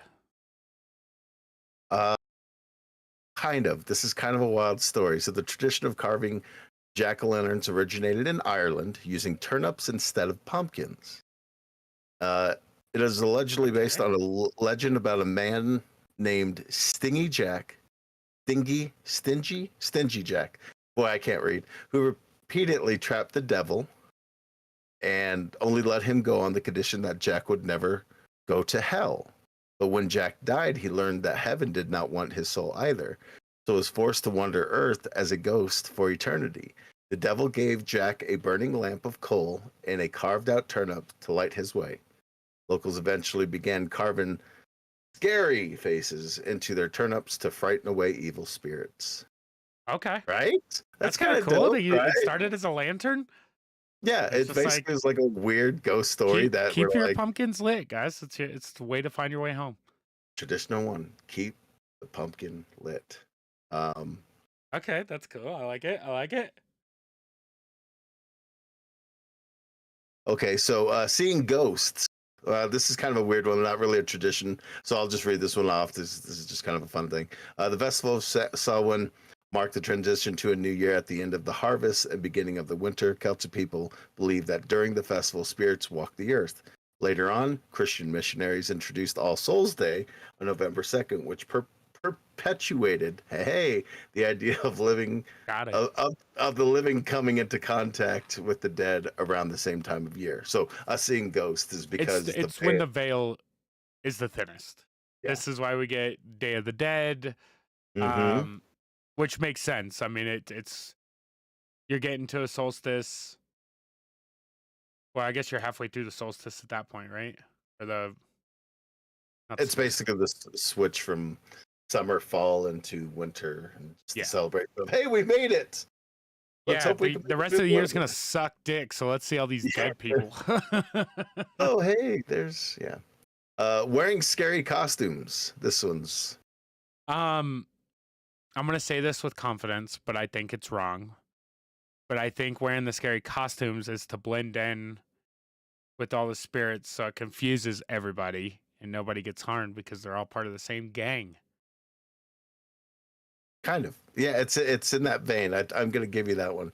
In order to avoid being terrorized by all the evil spirits walking the earth during Samhain, the Celts donned disguises so that they would not be mistaken for spirits themselves and left the fuck alone. Yes, this is why we can walk around on those days. Yeah, they're just like, oh, you just wanted me, no big. Trick or treating. This is Yeah, this one's tough, right? Because you're giving gifts out to, in theory, if you go off of we wear disguises so we don't get fucked with and we're staying with one of the spirits, you give the treats and gifts out to all the spirits to appease them so they don't come into your home and fuck you up. kind of, there's Also three might be wrong. different Yeah. there's much debate around the origins of trick or treating, but generally, there are three theories. The first theory suggests that during Samhain, Celtic people would leave. Some people call it Samhain too. Like, Samhain, so, yeah, that's what most yeah, is. yeah. So if I say it one way or the other, just know that Yeah, both are. don't hate. Don't be Appreciate. that person. Let's see. Celtic people would leave out food to appease the spirits traveling the earth at night. Over time, people began to dress as these other unearthly beings in exchange for similar offerings of food and drink. Okay. Yeah, I like that close. That was pretty spot on, actually. Don't Yeah. say kind of, bitch. That Yeah. was but money. First theory on the Yeah. nose. Here comes the second theory. Second theory speculates that the candy boom stems from Scottish practice of guising, which is a secular version of souling. During the Middle Ages, generally children and poor adults would collect food and money from local homes in return for prayers for the dead on All Souls Day. Geysers dropped the prayers in favor of non-religious practices with the inclusion of songs, jokes, and other tricks. Okay. Right? I That think one's a kind bit of a more combination of the two. real world kind of. I was know, gonna say thing. that's a modernization of the original thing. Like as people evolved and became a little more cultured, we changed it to kind of fit our guidelines rather than pagan guidelines. Yeah, instead of superstitious, a I little mean, more. plus, Like, I mean, how are we supposed to buy Reese's if we're not buying the Reese's pumpkins? You know, the jack-o'-lantern. A third theory argues that the modern America trick or treating stems from. Okay, this is the German thing. Snickling? Oh, Bell Snickling? I don't know, man. A German American Christian tradition where children would dress in costume and then call on their neighbors to see if the adults would guess the identities of the guys. In one version of the practice, the children were rewarded with food and other treats if no one could identify them. That's kind of dope too. Yes, but goddamn, get out of here with that German goodness. Yeah. I want you to know real quick. Hold on. For anybody not watching this is going to be totally off track. I apologize. Hold that cup up for me one more time. Is this the Starbucks slime cup? Yep. Okay. Apparently a very rare cup. Also worth a little money. Yeah, people are selling it for stupid amount of money. Yeah, I just saw one today and I was like, why though? Sorry, like I said, off topic, but I just saw a post for it today where it's like that Starbucks cup is going for like weird money. Yeah. And you're just sipping probably juice out of it. Yeah. Ruining it. Just depreciating the value. I know. Oh my gosh, yeah. The collectors would be like, what are you doing? My eBay store just hurt a little bit. Yeah. I don't like that last one. I'm not even gonna lie. That one No. seems like a cop out. It's like they wanted to do something a little different. So they were like, tricks. They're like, I I can't mean, I guess guess who it's you trick are. and treat, right? You're just tricking people to give you treats. Oh, you tricked me, so here's a treat. Oh, I What guess about you. all the poor kids that, are burlap sacked up and they're like, well, we know that's Johnny. He's not wearing shoes. Like, and that little some bitch doesn't get candy now? I recognize that kid with rickets. Black cats. You want me to just read this one? Some of these just might be just fun traditions. I'll just read off. The idea of being spooked by black cats dates back to the Middle Ages when these dark felines were considered a symbol of the devil. It didn't help that centuries later, accused witches were often found to have cats, particularly black ones. People began to believe that the cats were a witch's familiar. Supernatural entities that would assist in their practice of dark magic and black cats and spookiness have been linked ever since. Man, I think there's a cat in my headphones. Oh, Yeah, maybe it is my headphones. Yeah, maybe it's you, bro. Little kitty cat, meow meow. I don't know, man. I love black cats, right? I owned a black cat for a long time. I love black cats. I had a long-haired black cat named Ninja. He was awesome. I loved him. He got to like 22 pounds. He was a huge fucking lion of a cat. With that being said, that superstition still kind of gives you weird heebie-jeebies. Not in the sense that like, oh, now I have to go murder this black cat in this lady's yard. But like I had one run across my path the other day. Like I'm driving, doing deliveries as I do. Had a cat sprint across the street on me, and it was a black cat. I was already having kind of a shitty day, and all I could think was like, motherfucker. Like, of course. This happens to me. Like, I'm just gonna take this truck and slam it into a telephone pole. Like not as much of like a believer sense, but to the point of where it definitely crossed my mind where it's like, well, now I have something to blame it on, Yeah, there's something weird about it. I like black cats too, but there's kind of that, and maybe that's what I like about it is that there's this weird like I don't know community or that's not the right word, but like a general like unease when black cats are around. Yeah, an unease. Fuck that thing. Yeah, especially short hair black cats. Yeah, like you see a short hair black cat, like a long hair black cat doesn't get the same like malice towards it as a short hair black cat. Like those cats are just like fuck that cat. Yeah, like and that's anybody the devil's cat names their cat Binks is a fucking poser. Yeah, get the fuck out of here with that. Black and orange as colors to represent Halloween. This one I have no idea. I've never actually thought about this. And as you were reading it off, I was like, huh, interesting. Yeah, I mean, my guess would be because of something with pumpkins and gourds, and it's when the fall colors meet the dark age of winter. Oh, you're getting onto it with that. The traditional Halloween colors of black and orange also traces back to the Celtic festival of Samhain. For the Celts, black represented the death of summer, while the orange symbolizes the autumn harvest season. So see, you stumbled right into it. A little close, yeah. Always in the holiday season. Respect it. Here's a fun one: bobbing for apples. First off, did you ever bob for apples as a kid, I've done it. Like yesterday? Like no, not yesterday. Well, look, as we got older, it was bobbing for shooters. Oh, you just put a bunch of shooters in there, and I think COVID kind of killed all the all of that. Yeah, and not being absolutely obliterated, right? Like I don't drink that much any longer. I know I've talked about this a bunch, but it's really opened my eyes to how my life was. Like even last night, like for those of you not in Colorado got its first snowfall over the weekend. It went from 1 to 3 inches at the beginning of the week to 6 to 14 as of yesterday. So my DD at the time could not get down here. My sister lives up in Wyoming, and she doesn't drink, and was going to be, Daisy and I's DD last night. She got snowed in up in Wyoming, so I, not wanting to take Ubers and everything, decided to drive, which meant I had a couple drinks and then stopped drinking like 2 hours before we left or whatever. But in our younger years, it was bobbing for shooters, and it was just like the thought of sticking my face into a bucket of water that 14 other drunk assholes have stuck their face into makes me sick to my stomach It's a now, weird. bro. Like, It's a strange one. I'm not like a COVID, like hard on. COVID to me was just another flu season that was worse, I guess. But it's one of those things where it's like it really put into perspective the the gross, dirty things that we fucking do. Yeah, And like now putting my face into a community bowl is not part of the game plan any longer. Any idea of the tradition of bobbing for apples?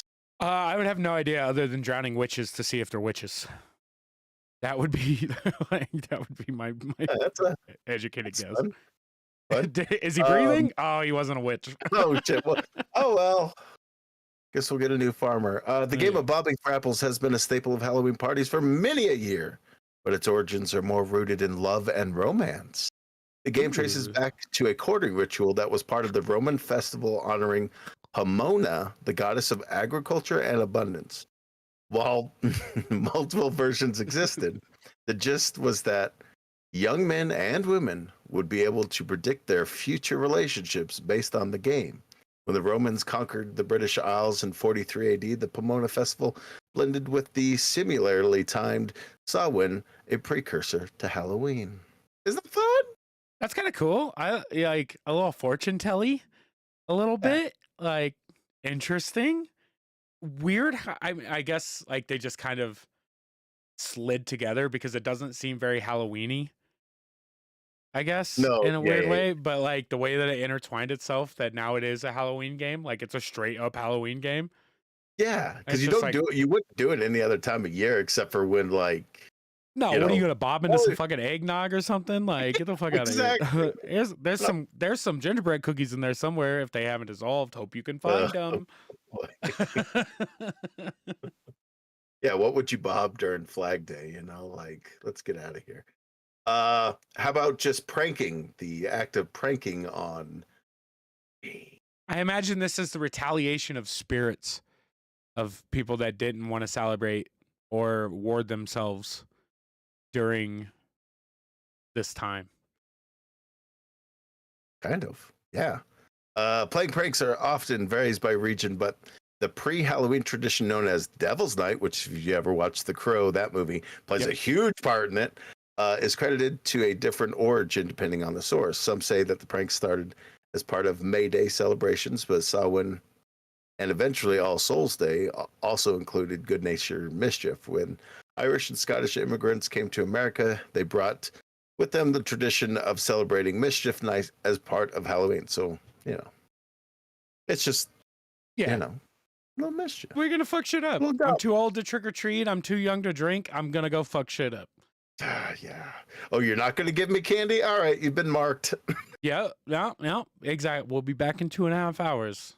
I saw a post the other day online that was a guy berating kids for TPing his house, and in turn they TP'd the shit out of his car, and he wasn't berating them for the sole fact of like vandalizing. He was actually just very disappointed in their execution of the TPing and vandalism, that he put out like a APB and was just like letting the parents know, like, we have to teach them better than this, and that like if you need to take some pride in your work and learn how to do it properly if you're going to do it at all.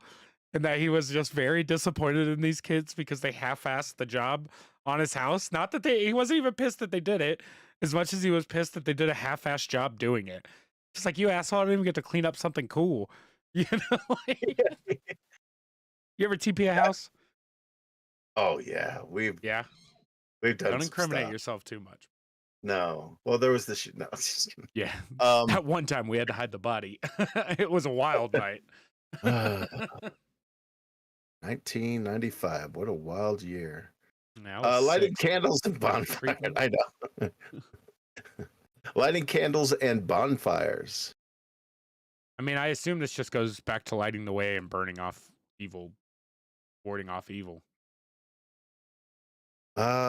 Not quite. For much of the early history of Halloween, towering bonfires were used to light the way for souls seeking the afterlife. These days, lighting candles have generally replaced the large traditional blazes. Man, why don't we do bonfires anymore? Bonfires, bro. I want You to know have what I'm building saying? size fucking bonfires. God, Let's I burn the want fires tires. that are like, okay, this was a little much. Am I right? Like, Yeah, I'm gonna be like, guys, like, yeah, maybe not.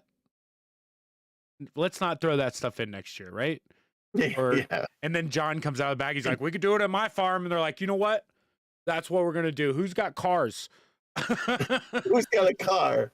Anybody got a shed they want to burn? All the weird shit that Yeah, bonfire is still fun. Guess what? Burning stuff still fun. What's Fire not fun. fire bad. Building fires real fun. Real fun until they Yeah. get out of control, and you're like, Yeah, oh, and then all of a sudden, guess what? Fire's no bueno. And here in Okay. Colorado, we can't have fires anyway. Like they're fucking anti-fire here, so for good reason. But because all the Frankensteins that run Colorado, but that's a theory for another day. yeah, they Candy, still haven't banned my pitchforks. candy apples. I have no idea on this one. For Anything that has to Century, do with apples and Halloween, Apples. I'm out. that's a real blind spot for Toby. Anything Yeah. apple related, Except for juice.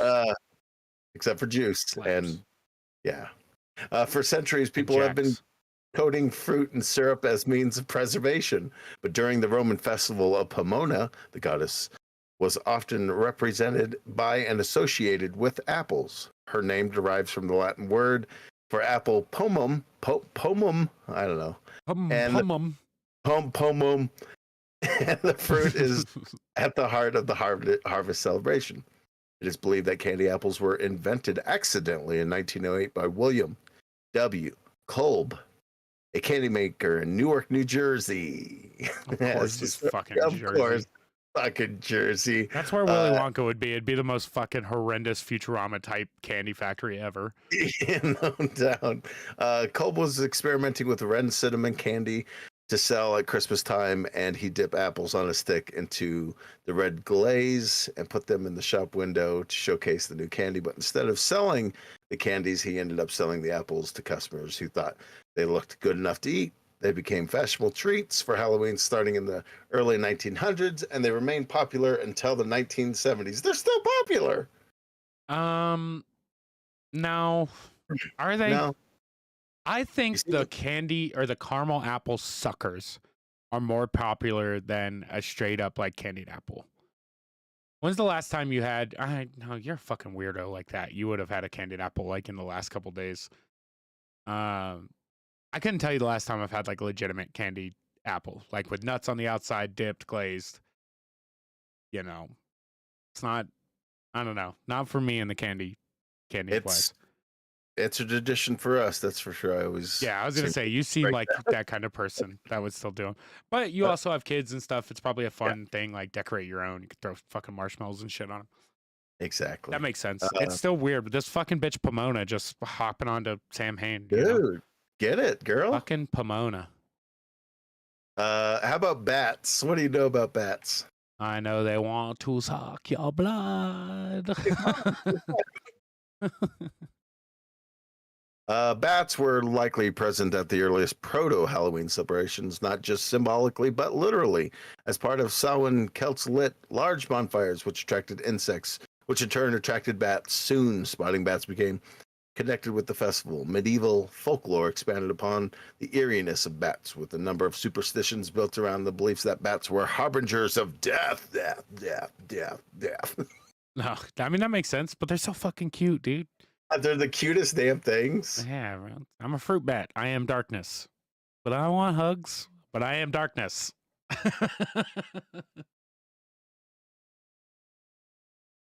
Devouring candy. I mean, Do we have to have a reason? do you have to have we a could reason? go out for the Easter stuff too. I don't know. He is risen. The act of going door to door for handouts has long been part of Halloween revelries, but until the mid 20th century, the treats children received were not necessarily candy. Things like fruit, nut, coins, and toys were just as likely to be given out. Trick-or-treating rose in popularity in the 1950s, and it inspired candy companies to market small, individually wrapped candies. People began to favor the confections out of convenience, but candy did not dominate. at the exclusion of all the treats until the 1970s when parents started fearing anything unwrapped. Oh, remember the 80s and the 90s? Oh, And dude, razors and everything. There were razors and everything. putting heroin in the candy. Yeah, god damn, dude. They're figuring it out. You know, now we can't take apples. I'm like, give me Twix. Big bars, preferably. Rich Oh, bastards. we were at Sam's Club today and we walked by a big box of the full-size candy bars and we're like, should we be that house this year? And then we looked at the price, we are like, $30. No, we're not that house this year. Yeah, no. Yeah, no. Just no. Candy corn. You know the tradition of candied corn. No, but I know if you stack them up the right way, it looks like a ear of corn. Hey, Do you like candy corn? I love candy corn so much. I like candy corn. Gosh, I'm one of those people. whatever. I Yeah. like weird texture chalky stuff. I like the Necco wafers. I like bottle Mhm. caps, you know. A bottle cap. So good. Yeah, they're one of those treats that when they roll around, I usually grab a bag or two because I'll just handful here and there is just kind of a fun. Yeah, I little thing, fuck with but, candy corn. Fuck yeah. Candy maker at the Wonder Earl Candy Company in Philadelphia is sometimes credited with the inventing the tricolored candy in the 1880s. Huh? Okay. But Back when all you candy had corn- was sugar. Yeah, but candy corn did not become a widespread sensation until the Golet's company brought the candy to the masses in 1889. Sorry, 1898. Little dyslexia there for a second. Candy corn was originally called chicken feed, and it sold in boxes with the slogan, "Something worth crowing for." Initially, it was just an autumnal candy because of corn's association with the harvest time. Candy corn later became Halloween specific when trick or treating grew popularity in the U.S. in the 1950s. Yeah, I fuck with candy corn. That makes sense. I mean, classic candies are gonna stay around because first of all, they're easy to make and people can say they're trash. I like circus peanuts too, so Circus peanuts, man. I haven't had circus peanut in years. Daisy and I get them from Dollar Tree every once in a while because she kind of fucks with them. And if they're good circus peanuts, they're awesome. It's great candy. Marshmallow, they're better than Peeps. They're Peeps without the sugar coating. Yeah. They got more sugar in them than a Peep, I think. But Well, that does it for all my Halloween tradition origins. I hope you guys kind of enjoyed it. If anything, you learned nothing and we're entertained for 15 minutes. I mean, I learned something. I still don't like caramel apples. That's what it comes to. Like I said earlier, we had we do a Halloween party every year with our group of friends. Our group of friends is still pretty close. That's great. And we do a Halloween party. So Daisy and I dressed up. We did a couple's costume this year. She came to me and let me know that she wanted to dress as a druid. So she kind of went in her D&D way. She got her little antlers. Dreaded some of her hair. Dude, it was great. Her costume was fantastic. She had a cloak on. It was cool. Had a little pouch full of spell stuff on her side. That's dope. Very cool. So for me, that meant I had to find something I wanted to go as. And so naturally, being the performer that I am, I chose to go as a bard. Oh, nice. Yeah, dude. Got my pants, got a little shirts, kept it a little simple. I found a beautiful hat, like a flat top hat that slid down the side for me. I put lipstick on. I got a flute and a lute. And I played songs for people all night. I tested my pitch with my flute. And I just sang songs mostly about their mothers. They weren't, they weren't absolute bangers, but some of them kind of were. And then I had a satchel full of like D&D dice on my side. So anybody said something, I just broke out a D20. I was like, all right, bitch, roll for initiative. And then I'd play them a little song and I'd, inevitably win. It's funny because we talked about some of the costumes of 2023 the other day, and we had a couple friends of ours show up as Travis Kelce and Taylor Swift. Pretty good costume, I will say. Like, my buddy buzzed his hair, got the jersey. She was dressed up in like sparkly stilettos, had the bangs on. Like they did a very good job. I was pleasantly surprised with the job. We also had the friends that were throwing the party itself. Um, our friend Heather, friend of the show, shout out Heather, dressed up as Willy Wonka. Oh, fuck And Anthony, one of my best friends in the world, swallowed his pride and dressed up as an Oompa Loompa. Absolutely killer combo costume. It was fantastic. That's awesome. I had a couple other friends dressed up as cool stuff. We had a Dr. Disrespect costume there.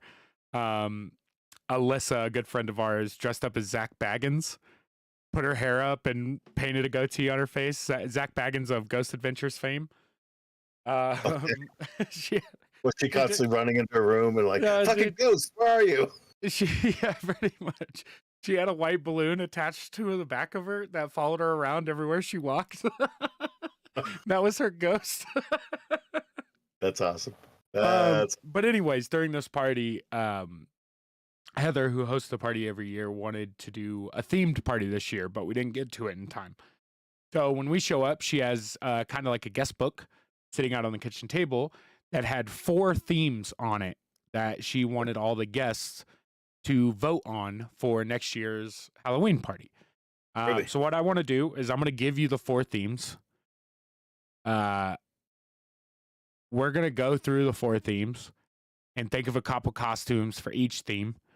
And at the end, I'm going to ask you what you would have voted for, and I'll tell you what we voted for. Okay. Okay? Do you want to do them one at a time? Do you want me to read all 4 of them out to you, bang, bang, bang, and then we'll go back through them? I'm just going to read them out. I'm going to read one out to you, and then we're going to think of a couple costumes within that one. Okay. All right. Okay? Theme number 1, fantasy. I will lead this off with saying Daisy and I both dressed fantasy this year. You guys nailed it. But a good fantasy costumes. I mean, you can't go wrong with wizard. 100%. That's the first thing I thought of is Or- like or I'd be witch. Gandalf. Yeah. Like I'd come as Gandalf, have my staff. Yeah. Anything with a wand. Anything with a wand or a big stick that you get to, walk I'd around. want to be a with. dragon. I'd want to have like the tail. Maybe I'll throw some alcohol in my mouth and breathe fire at some point. I think that'd be pretty fucking cool. Like a dragonborn wizard. Yeah, I mean, if we wanted to stick in the D&D case, yeah, you could definitely just intertwine all fantasy characters at that point. Everything in one fucking head to toe look. I will say the bonus of a fantasy costume party would be you could dress pretty warm in Mhm. fantasy character garb. Yeah. I will say that like yesterday's party was quite cold outside. Beer pong in the garage was a little on the chilly side. So like a fantasy get up with the cloak and everything would be pretty goddamn sweet. Yeah.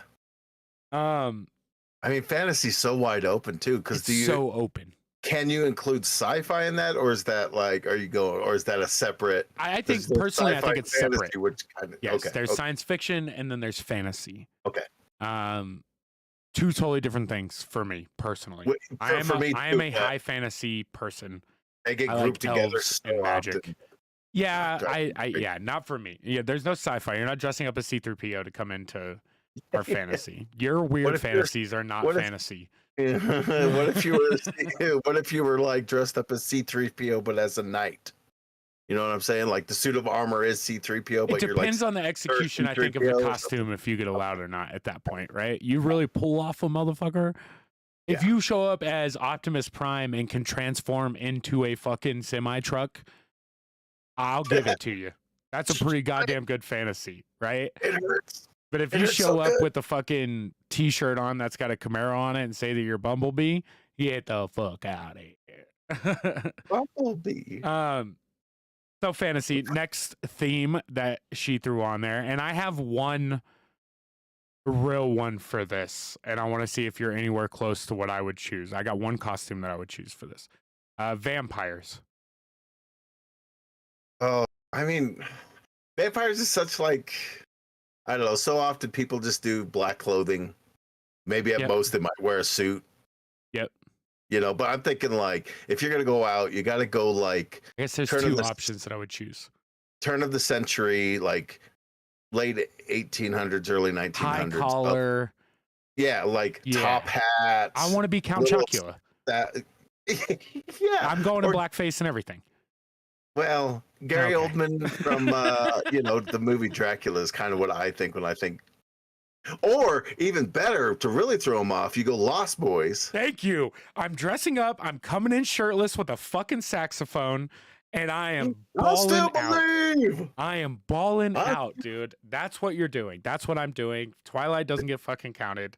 I'm glad you and I are on the same I didn't page. think so. I'm didn't painting a think so. 6-pack on my tummy, because I don't have one, so thus I've got to paint it on there. Yeah, And yeah. yeah, that's the only vampire you can show up as. Was he a vampire? I guess he was a vampire. Yeah, he was part of the vampire club. Big ass bonfire. Come Big on. ass bonfire, bro, on the beach. What a good fucking movie. I love that movie. Next theme, villains.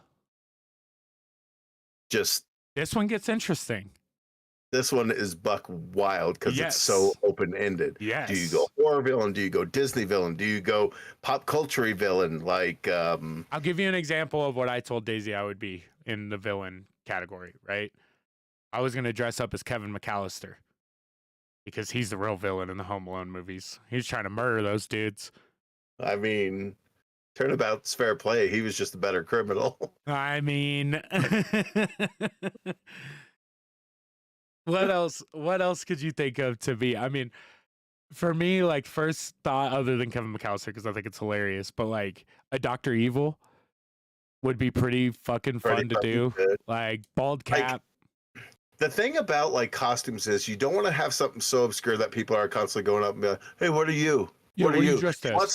want something that somebody could be like, "Oh, you're, you know, Dr. Evil," or "Hey, you're Hades from Hercules." You know, like something that people be Yeah. like, "Oh, that's excellent." Something that Yes. without having to be I the mean, guy who's or like, you do something on the funny side of it where, like, especially over the last couple of years, being the punching bag that he is, you dress up as fucking President Trump "Yeah," and fuck, show yeah. up to a party, because some people are going to get offended, which I think most good You're- costumes, at least one person should be offended.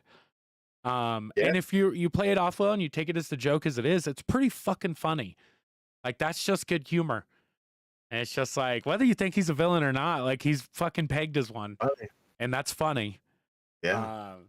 That's not bad. Like, and that's the thing about just doing straight villains is that it's so wide open that how creative do you get? Or do It's you go open to something interpretation, for sure. It's so open to interpretation. And you could choose, you could go off of so many things. I mean, it could be stuff that is live action and stuff we know. Even, you go to like doing the Joker or Mr. Freeze or a Riddler from Batman, Yeah, you could go as Thanos. It's like, all these are villains. Then you start getting into animated stuff, animes, because it's not horror themed. It's just villain themed.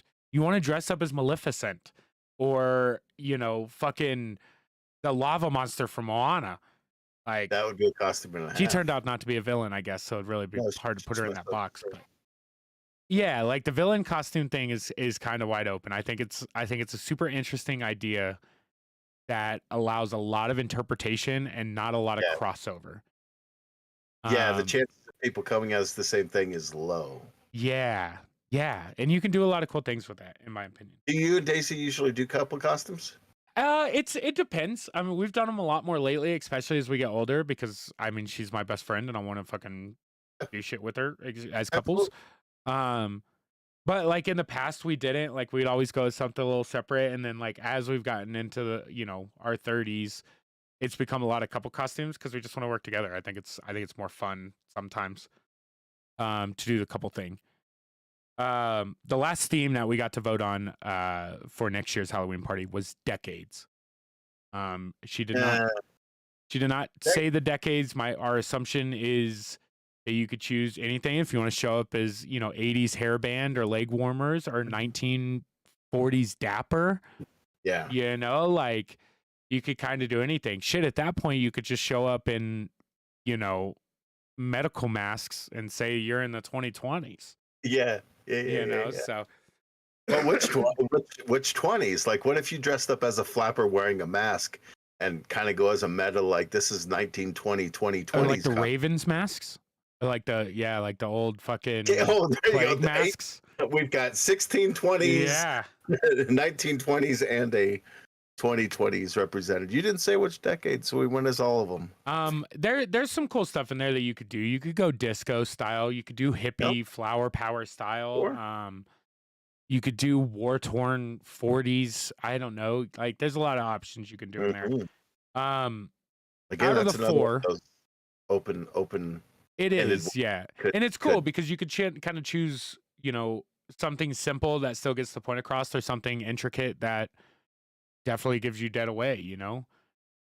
I don't know. It's fun. It's fun. I like the theme thing a little bit. I'm not gonna lie. I'm glad that she gave us options to vote on.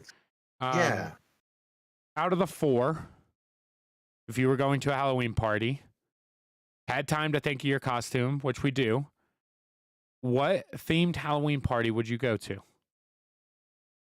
4 different parties. I got an invitation to them all, and Fantasy, have vampires, fun. villains, decades.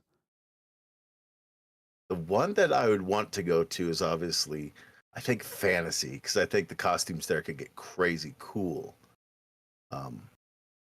Yeah, that's the one I Fantasy? would want to go to. But I think the one that got picked, because that's the other thing, right? Well, Is I was which going to tell you the one that I voted for. Okay.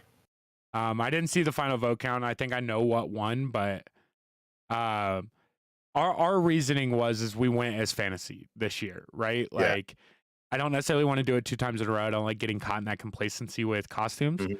Yes. I believe Daisy and I both voted for villains. Villains, yeah. I think the villains category is just too much fun, and to think of everybody being bad guys, and just because you're a bad guy doesn't make you bad guy, right? But we chose villains. If I'm not mistaken, as of the time that I left last night, villains, I believe, was in the lead. So Okay. I think next year, with that being the themed costume, it's going to be very fun, and I think I might ball out. The first costume that came to mind for me was dressing as Megamind. Oh, Yes. what a pull. Holy Yes. Dude, I was thinking of everything, bro. Like, I was thinking of stuff from The Incredibles. Like, we were going into villains, like the Michael Myers part of it. Like, it's anything. It's so open-ended So open. that, like, I just think that the end game of that is going to be very fun, especially if people dive into it. Yeah, villains is going to be that thing. Fantastic. I like that a lot. I got another weird question for you. Oh, If there was Yeah. a toy out there that you just did not want to get possessed, like, what do you think the scariest toy that could get possessed is? And I'm thinking like Chucky style. Is that a Teddy Ruxpin? I think a Teddy Ruxpin takes the cake because it already is kind of possessed. See, you didn't even go with the easy one. You went with something that's kind of already been done in the Chucky doll style. Yeah, Like a teddy bear, Chucky doll, same fucking thing. Teddy Ruxpin's cute as fuck. The good guy doll was creepy. See, Yes. and I think the first thing that comes to people's minds is the creepiest of all the toys that aren't possessed, but I think slightly are, and that's the Furby toys. Oh shit! So Right? that was one of the first things that came to my mind, but I feel like it was an easy out answer. Right? Yeah, that one feels like the same kind of aspect of like Teddy Ruxpin, where they communicate to you to a degree. It's Alexa and with yeah, a creepy eyeballs, with dead eyeballs. Yeah. Furby's not a bad call. Yeah. So then that brings the question, right? You get rid of the the easy ones. The and easy then ones. Okay, You start looking at like small soldiers style. Like, what if it was a Barbie doll? What if it was a G.I. Joe that was tactical, like Tommy Lee Jones? What if it was a Care Bear? Care Bear. I mean, that's the teddy bear thing again, but when they're With not purpose. with purpose. Yeah. Troll dolls. Troll dolls, they're tiny, so you wouldn't see it coming. And the pitter patter would be frightening. And there'd be something with their jewels and their belly buttons that would do something cool, like shoot out laser beams or something. Oh, pew, pew, pew, pew, pew. We're powered by the blood. Blah. What about something like, you'd have to go something new age, right? Like, what if it was like a mobile phone game? That got That possessed. does, like, it's possessed. And it in turn possesses you as you play it. Like, what if Farmville was actually a fucking small version of Possession to the American public? I mean, it kind of is though, right? Like some of those 100%. games. you get so Obsession, addicted. Possession, same. Got it. That would be a cool movie idea.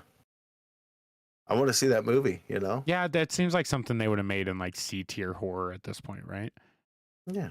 I'm trying to think, like, of all the things, and especially toys. I mean, we think of toys from my childhood, right? The first thing I go to would be like video games would be a toy at that point. You're always going to think something humanoid in a sense, a Teddy Ruxpin, a teddy bear, a Furby, something that can talk and speak and maybe move. What if it wasn't any of those things?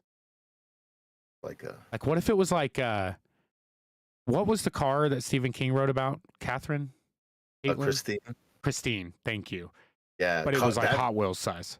Yeah. And it was just slamming your fucking pinky toes in the middle of the night. Like, that was its Possession style. It was just stubbing your toes as you walked past it in the night, and then it scuttered back under the refrigerator. Yeah. We're like, know? God, Motherfucker. shit. Goddamn Hot Wheel. How about possessed Legos? They just build themselves into something terrifying. Either that or just slide under your feet again at nighttime. It's little fucking jacks, dude. Fucking kids. Oh. Yeah, it's an interesting question to think about because like we always want to personify or anamorphize whatever the word is. Like toys that would become scary. But I think there's something out there that would really hit a spot of a fuck that kind of toy. But it's hard to not immediately think of action figures and teddy bears and stuff like that because those are the things that we think can hurt us, are human shaped size things, right?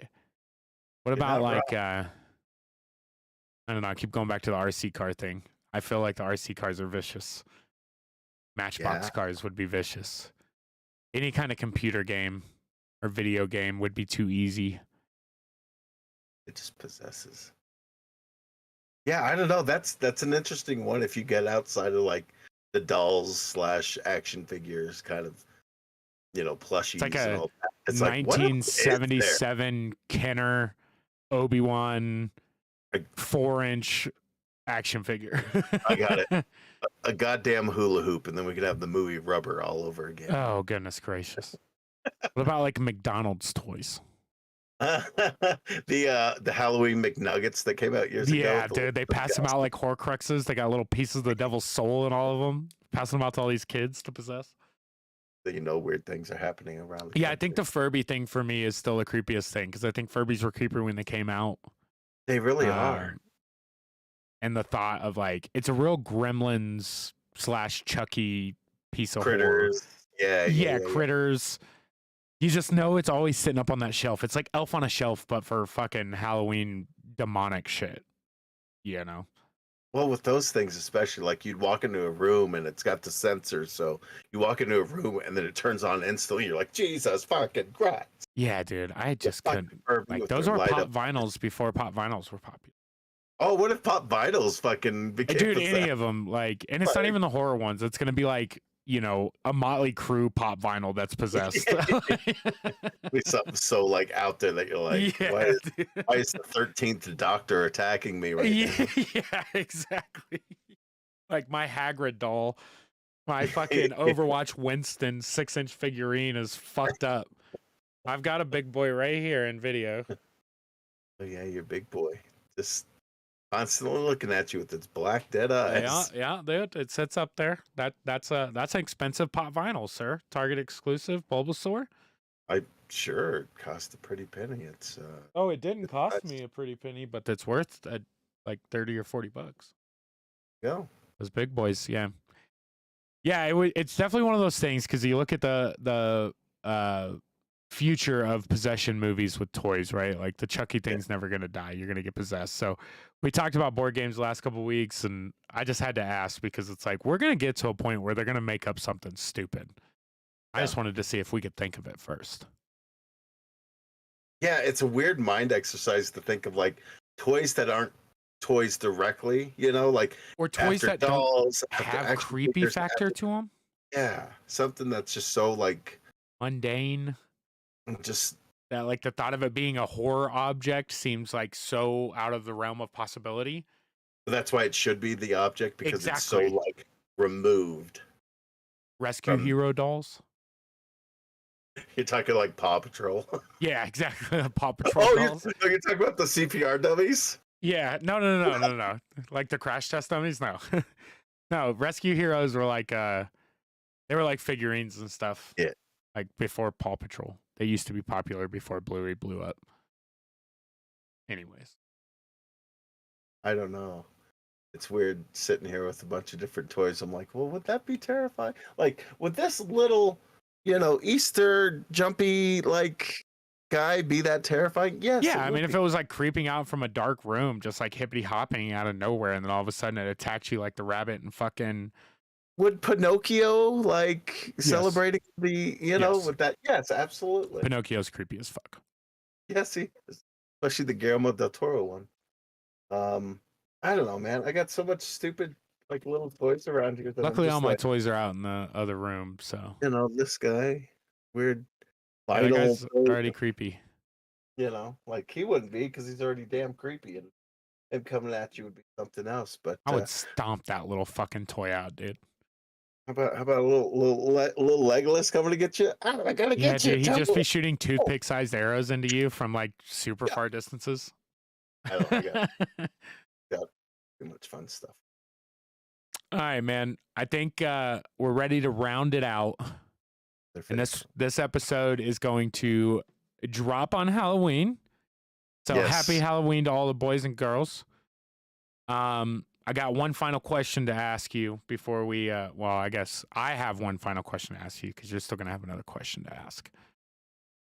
What is the best Halloween movie? I mean, so this was a hard one to go through. And it took some research to be like, all right, there's ones that happen on Halloween, but that doesn't necessarily make it a Halloween movie, right? Yeah, I believe this one's open to interpretation. So I made a list, and I'll run through them real quick, and just you can say yay or nay, or you can be like interesting or not. So real quick, 31, the movie by Rob Zombie, Halloween, Trick or Treat, Nightmare Before Christmas, Hoobie Halloween, Monster House, The Batman, The Crow, Fun Size, It's the Great Pumpkin, Charlie Brown, and Halloween Town are kind of some of the ones I came up with that are kind of have a stronger Halloween vibe base to them. Now, to narrow that down, I feel like Nightmare Before Christmas, Trick or Treat, and Halloween Town would be my top 3 for that. Okay. One of those is on my list. I have 2 that I think are quintessential watch every Halloween movies. The number 2 for me, and it's something we watch every year, is Hocus Pocus. Hocus Pocus? Why did I put that on? I don't know why I didn't hear it on there. I expected to hear it. I know that's the one that everyone's going to be like, oh, of course, it's just, I tell you what, it's a fucking great movie. It's based on Halloween, the one night of the year that this shit can happen, and coincidentally, it fucking happens. It's got a cool cast. Songs are good. Story's good. The girl's cute. Everything lines up. That's a banger Halloween movie, in my opinion. Now, like you said, there are movies that I like to watch during the Halloween season that may not fit into this. And now I'm gonna preface my quintessential Halloween movie. For me personally, this is not a overall everyone should bow down to this ruling.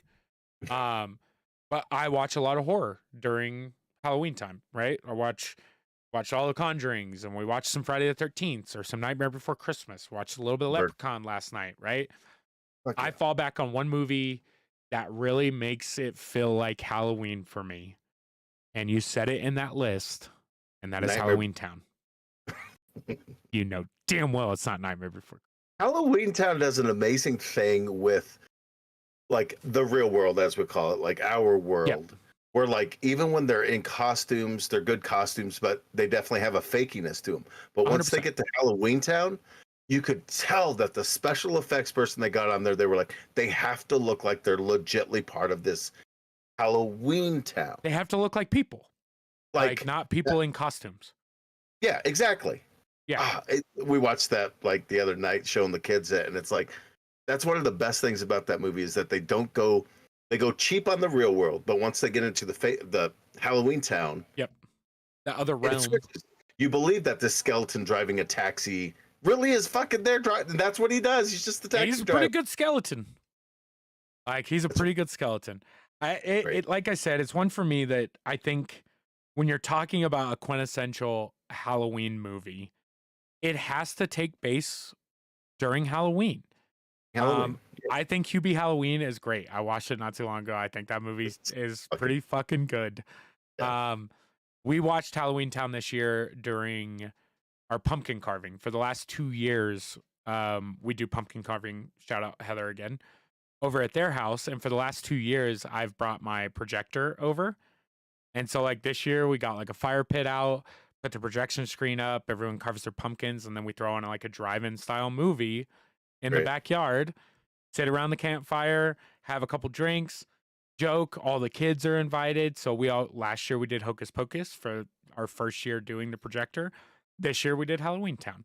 I get to choose the movies when I'm bringing over my projector, laptop, and everything to set it together. They kind of leave it up to me to choose the movies. So my 2 Halloween movies got chosen the first 2 years. Heck yeah. I believe that the best Halloween movies should be about Halloween or based on Halloween. Personally. Yeah. They're the movies that you would watch. The same thing with Christmas movies, right? Like Christmas is a lot easier to constitute the whole month being Christmas-like. Halloween, I feel, as a holiday gets intertwined with fall, and that Halloween is a more pinpointed holiday that matters versus Christmas time, and then there's Halloween Day, right? Yeah. Like they have different feelings to them. The lead up to the actual holiday, is bigger in Christmas. Like I'm a fucking Christmas fanatic. So like I love seeing the lights from like 1st of December till the fucking end of December. Like I love it. Heck yeah. I love it. Halloween stuff is like the costumes you wear for one day. The decorations can stay up all year, but in reality you could put them up for a week and no one would bat an eye at it. It's one of those things. For me, Halloween Town is that movie. If I was going to suggest a movie for everyone in the family to watch and I think enjoy, especially if you're around our age and actually got to grow up watching it on the Disney Channel, that movie still slaps, still banging. Watched it. Great. That's my Halloween best movie to watch. And I think that's like the fact that it's a made-for-TV movie. 100%. Like it shouldn't be as good as it is. And you can see the like commercial breaks even when watching the movie without commercials. Like you can see when they fade to black, you're like, that was going to be a Pepsi ad. Enter promotion here. It's no, it's good. I think Halloween Town, I think Hocus Pocus should definitely be up there. And then you have new ones, like you said, like if you're date night with a significant other and you're of age, a movie like Trick or Treat, it's based on short stories that intertwine into a larger story. Great movie to watch. The Halloween movies, pretty good to watch during Halloween, like, but if you're just talking about an all around great movie, for me, it's going to be Halloween Town. Hocus Pocus coming in a close second. Yeah, those are solid. There's a weird lack of like Halloween-based Halloween movies, like you're saying. Like usually it's like a horror movie and it takes place, and it could take place at any time of the year and it doesn't make a difference whether it's Halloween or not. And then there's the few that do like make it a point, like this is a Halloween movie. Yep. Like, the newer Hubie Halloween that is like oh, you did the thing where it's like it's fun, it's spooky, it's scary, which is exactly what Halloween Mhm. is. It doesn't take itself seriously, but there's a creepy, uneasy feeling to Halloween because Yes. we all like to be scared, some to different degrees than others, and Yep. yeah, good UB call. Halloween's good. I liked it. I still watch it. I watched it last year. I watched it this year. That movie's still pretty good. I like getting into that. I'm one of those people that enjoys getting into a season by watching and seeing stuff, right? Yeah. Like same thing. Like I played Nightmare Before Christmas game today. Um, First because I wanted to play it. It's a game that I've owned for like a couple years and haven't got a chance to play. I Mhm. genuinely bought that game like a year and a half or 2 years ago for the podcast and the stream in October, and we just work our asses off and I never get a chance to stream. Yeah. Um, but there's something about movies and television shows that really kind of put me in the mood for things, especially things like Halloween and Christmas. Those two really stand out to me as far as visual things that make me feel good about the holiday that we're coming into, especially now that we don't get to celebrate the way that we did when we were kids, Yeah. right? Like that's the big thing is like the lead up is almost better for us as adults than the day of, where responsibility and danger and, you know, stuff comes out, right? Yeah, Um, you're right. Yeah. Yeah. yeah, You nailed it's it on the yeah, head. getting It's older an sucks. Well, brother, if you don't have anything else to add on to the end of this, we can go ahead and wrap up this third annual Spooktober 2023 that we have put together here. Damn, what a good month this was. Like we did, not to pat ourselves on the back too much, but like I really actually enjoyed these episodes that we've done for this month quite a bit. October, yeah. I mean, This is and you and I have become- talked about it off air, but like October is where we should be hitting stride for the most Yeah. part. Like October through December is where we get to be giddy little boys again. Oh, boom, boom. Yeah, the holidays. I've got a birthday in a couple weeks, so maybe we'll think of a good show for that one. Maybe I'll start OnlyFans for that one. You guys can give me birthday presents, and I'll give you birthday presents. But yeah, man, it's good. It's a good time. It's starting to become a new tradition that we're doing. Along with watching movies and trick or treating with the kids. It's like, oh, the podcast is actually now becoming a new tradition too, on top of everything else. So it's just yeah, and we've talked about it in the past. I love when things change with the seasons, right? We've talked about it with video games that are updated constantly. It's just like, oh, it becomes fall in real life, and then this game, and also they changed everything to fall and put out jack-o'-lanterns, and it's the same. I get the same feel with the podcast most of the time, where it's like, no, we get to change, like especially when it comes to where a lot of this podcast is based off of nostalgia, or we try to be. It's that one time where we can go back and really dig into what made us like these holidays growing up, and why we still do as adults. So I really Truly. enjoy doing the themed episodes from when we get to do them, especially for Halloween because they're long. Christmas the same way. We do that for multiple weeks. We do Halloween season for multiple weeks, and there's really nothing else throughout the year that gets the attention that these two holidays coming up get. So, No doubt. well, if you don't have anything else, we'll go ahead and wrap it up. As always, you guys can find me and some of Rick and I across the board at Retronomipod. Check out the YouTube. There's a lot more stuff starting to go up on the YouTube. It's getting more popular. The Facebook channel, we're streaming the live podcast on the Facebook, the Twitch, and the YouTube. So if you want to check out the live recording, we usually record it a week before the episode drops. This week was a little different. We're recording it a day and a half before the episode drops, but that is neither here nor there. Again, find all those across the board at Retronomipod. There should be some good stuff. I'm going to get some pictures posted on the Instagram with some of the Nintendo powers that I picked up.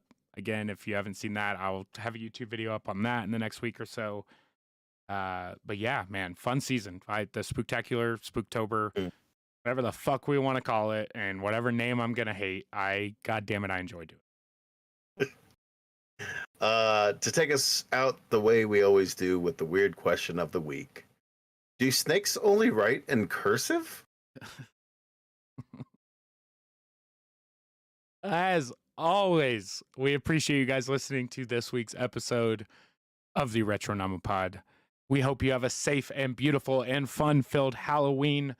We love you, and we will catch you next week. Good night. Okay, you did it again. You're bringing it up again. God damn. All right. Stop. It's so much fun. Yeah, that was a good episode. My gosh. I feel like compared to last week, we were low energy last week. That feels good. Yeah, sometimes it's like I know, it makes me want to go back to Sunday recordings, dude. I'm not even gonna lie. Like doing it today and just having the day open where I got to chill this morning. I got to do some stream stuff. You come to it in the afternoon and it's like, sweet, I'm gonna get off here. I'm gonna be able to watch a movie, you know, hang out. I'm not gonna lie. I know I'm the one that moved us to Tuesdays, and I did that with when I had the time. But the FedEx shit's whipping my ass. Yeah. Especially coming into this season. You let me know, especially with certain, if we're still live, with certain things that are coming up. If you want to hold firm to that just for the next few weeks to see how things are, or if you want to switch Tuesday, it, like, or I mean, I would like, I'll make the time for this as much as I can. You know. Yeah. Like, Well, I know like weekends were kind of tough for us, but like I haven't been doing that much, genuinely on like Sundays. Yeah. Like it's been football days and kind of kicking it and hanging about. Yeah. We can definitely discuss like doing it on the weekends for sure, whether it be a Friday night, a Saturday night, or a Sunday. It kind of gives us 3 days. I like to play games on Friday nights. I'm not gonna lie, that has been kind of my thing, especially the last couple weeks. I've been able to stream on Friday nights, so I wouldn't mind keeping that. I was so tempted to like hit you guys up and just be like, hey, can I join the Halo conversation? But it sounded like you already had like a team going, so I was just like, Brian and I started. Yeah, Brian and I started in doubles. He eventually got a little litty. I ended up getting off at like, I don't know, 1 or something. But I think I'm gonna play some more Halo. So if you have it downloaded and you want to play, I have it downloaded on my Xbox, so I can play on the 70, or we can sit down and do some Retronomipod nights, and do some Halo video. For sure. Yeah, if I'm not working Alamo, I'll hit you up and. Yeah, you got working kids, bro. I got just work and hobbies. Like I'm trying to get some stuff off the ground right now, and I'm watching you do the streams, and I enjoy watching your streams because you've got good commentary, especially even the Halo stuff that shouldn't be as entertaining because it's like pretty straightforward. You shoot that guy, blah blah blah. But like the way you guys communicate and bullshit while you're playing the game, like the fact you're able to say like, oh, he's upper mid, and then like go into a joke and crack wise, and then just keep up. Like I'm like, that to me is like. Wow. Yeah, I mean, for most of the guys that we played video games with, we played with for so long, and like even to the point like Brian Lurkin, the kid that I play with most of the time, genuinely better at video games than me, especially when it comes to shooters. And he can get into it where he's like calling them what like the competitive teams call it, and I'm like, bro, I have no idea what the fuck you're talking. Yeah, like, I have no idea. Like you're saying R2 top level, and I'm like, what the fuck is R2? Can I get a compass or something, like a ping? You know, so it's for us, it's like bottom left because I can see that he's pointing the same way as me. And it's like, cool, bottom left, like look down there, or he's right the fuck behind you. But we've played games for so long that half the time we're just saying shit to make it sound like we're communicating. Not all the time does that correlate to kills and doing. Oh, for sure. Like I watched it for the short time that I did. I was like, all right, sometimes it works. Sometimes it just lets them kind of have an idea. Oh, that motherfucker camping up there and sticking in sniper roost and stuff. But sometimes kids are good. Games are fun, man. I haven't got to play nearly enough of them lately. I was really, I mean, we've talked about it in the past. I've been in my fills a lot over the last year or so, but you've been killing it lately. Like I saw you were on there with Dead by Daylight for a little bit. Yeah, played a little Dead by Daylight a couple weeks ago. I just we'll see if it helps anything on my end, but I've been getting weird about my stream the last couple times I've streamed. I think it's a lot of the reasons why I haven't turned the stream on is because I've been having an issue that I can't necessarily pinpoint, and all the research and the asking around that I've done, it's not helping. And I pulled the trigger this week and bought a new graphics card. I'm upgrading my graphics card to a 3070. I run 3 monitors in front of me. I'm thinking maybe my graphics card is a little underpowered. I don't think it's the problem, but it justified me in my thinking to upgrade my graphics card to a 30 series. Especially with some of the stuff I've been trying to do lately as far as the YouTube and wanting to get back into streaming. Now, given the graphics card's not going to help stuff like what we saw today and me streaming PS2 games because that shit doesn't run off my graphics card. Yeah. It only encodes through it, but I'm hoping for like newer games, like Call of Duty's about to drop. Some of the fun stuff's about to come out. I'm hoping that it allows that stream to be better, right? Where I feel good about it, other people feel good about it, and that's what we're trying to do. That's great. I think it shows. I think the live stuff's really great on the thing. I keep trying to do reviews, and I'm going to try and get on here a bit more to record just quick little 5-minute like, hey, I watched Slaughterhouse. Here's a synopsis. Here's what I think. Here's my rating system or non-rating system as we're doing. Yeah, Cheeto fingers. I think that lasted like 2 episodes. Yeah, where I want to get on here and start like contributing for that aspect as well, a bit more. But well, we got to start playing the lottery a little more, brother. Just enough for us to get like 6 months off from work, where I can like dedicate all the time in the world to just doing this, and I have to worry about bills. Yeah, the work part of it, especially for mine, because I'm now pushing the 10-12 hours a day, and it's physical, and I'm beat, and I don't want to do it anymore. Sucks. Yeah, it is what it is. And then to try to get on and do something that you actually like and keep the facade of the face and the energy up. Yeah, it's one of those things. Do I think being a streamer is one of the greatest jobs ever? Yes. Do I think they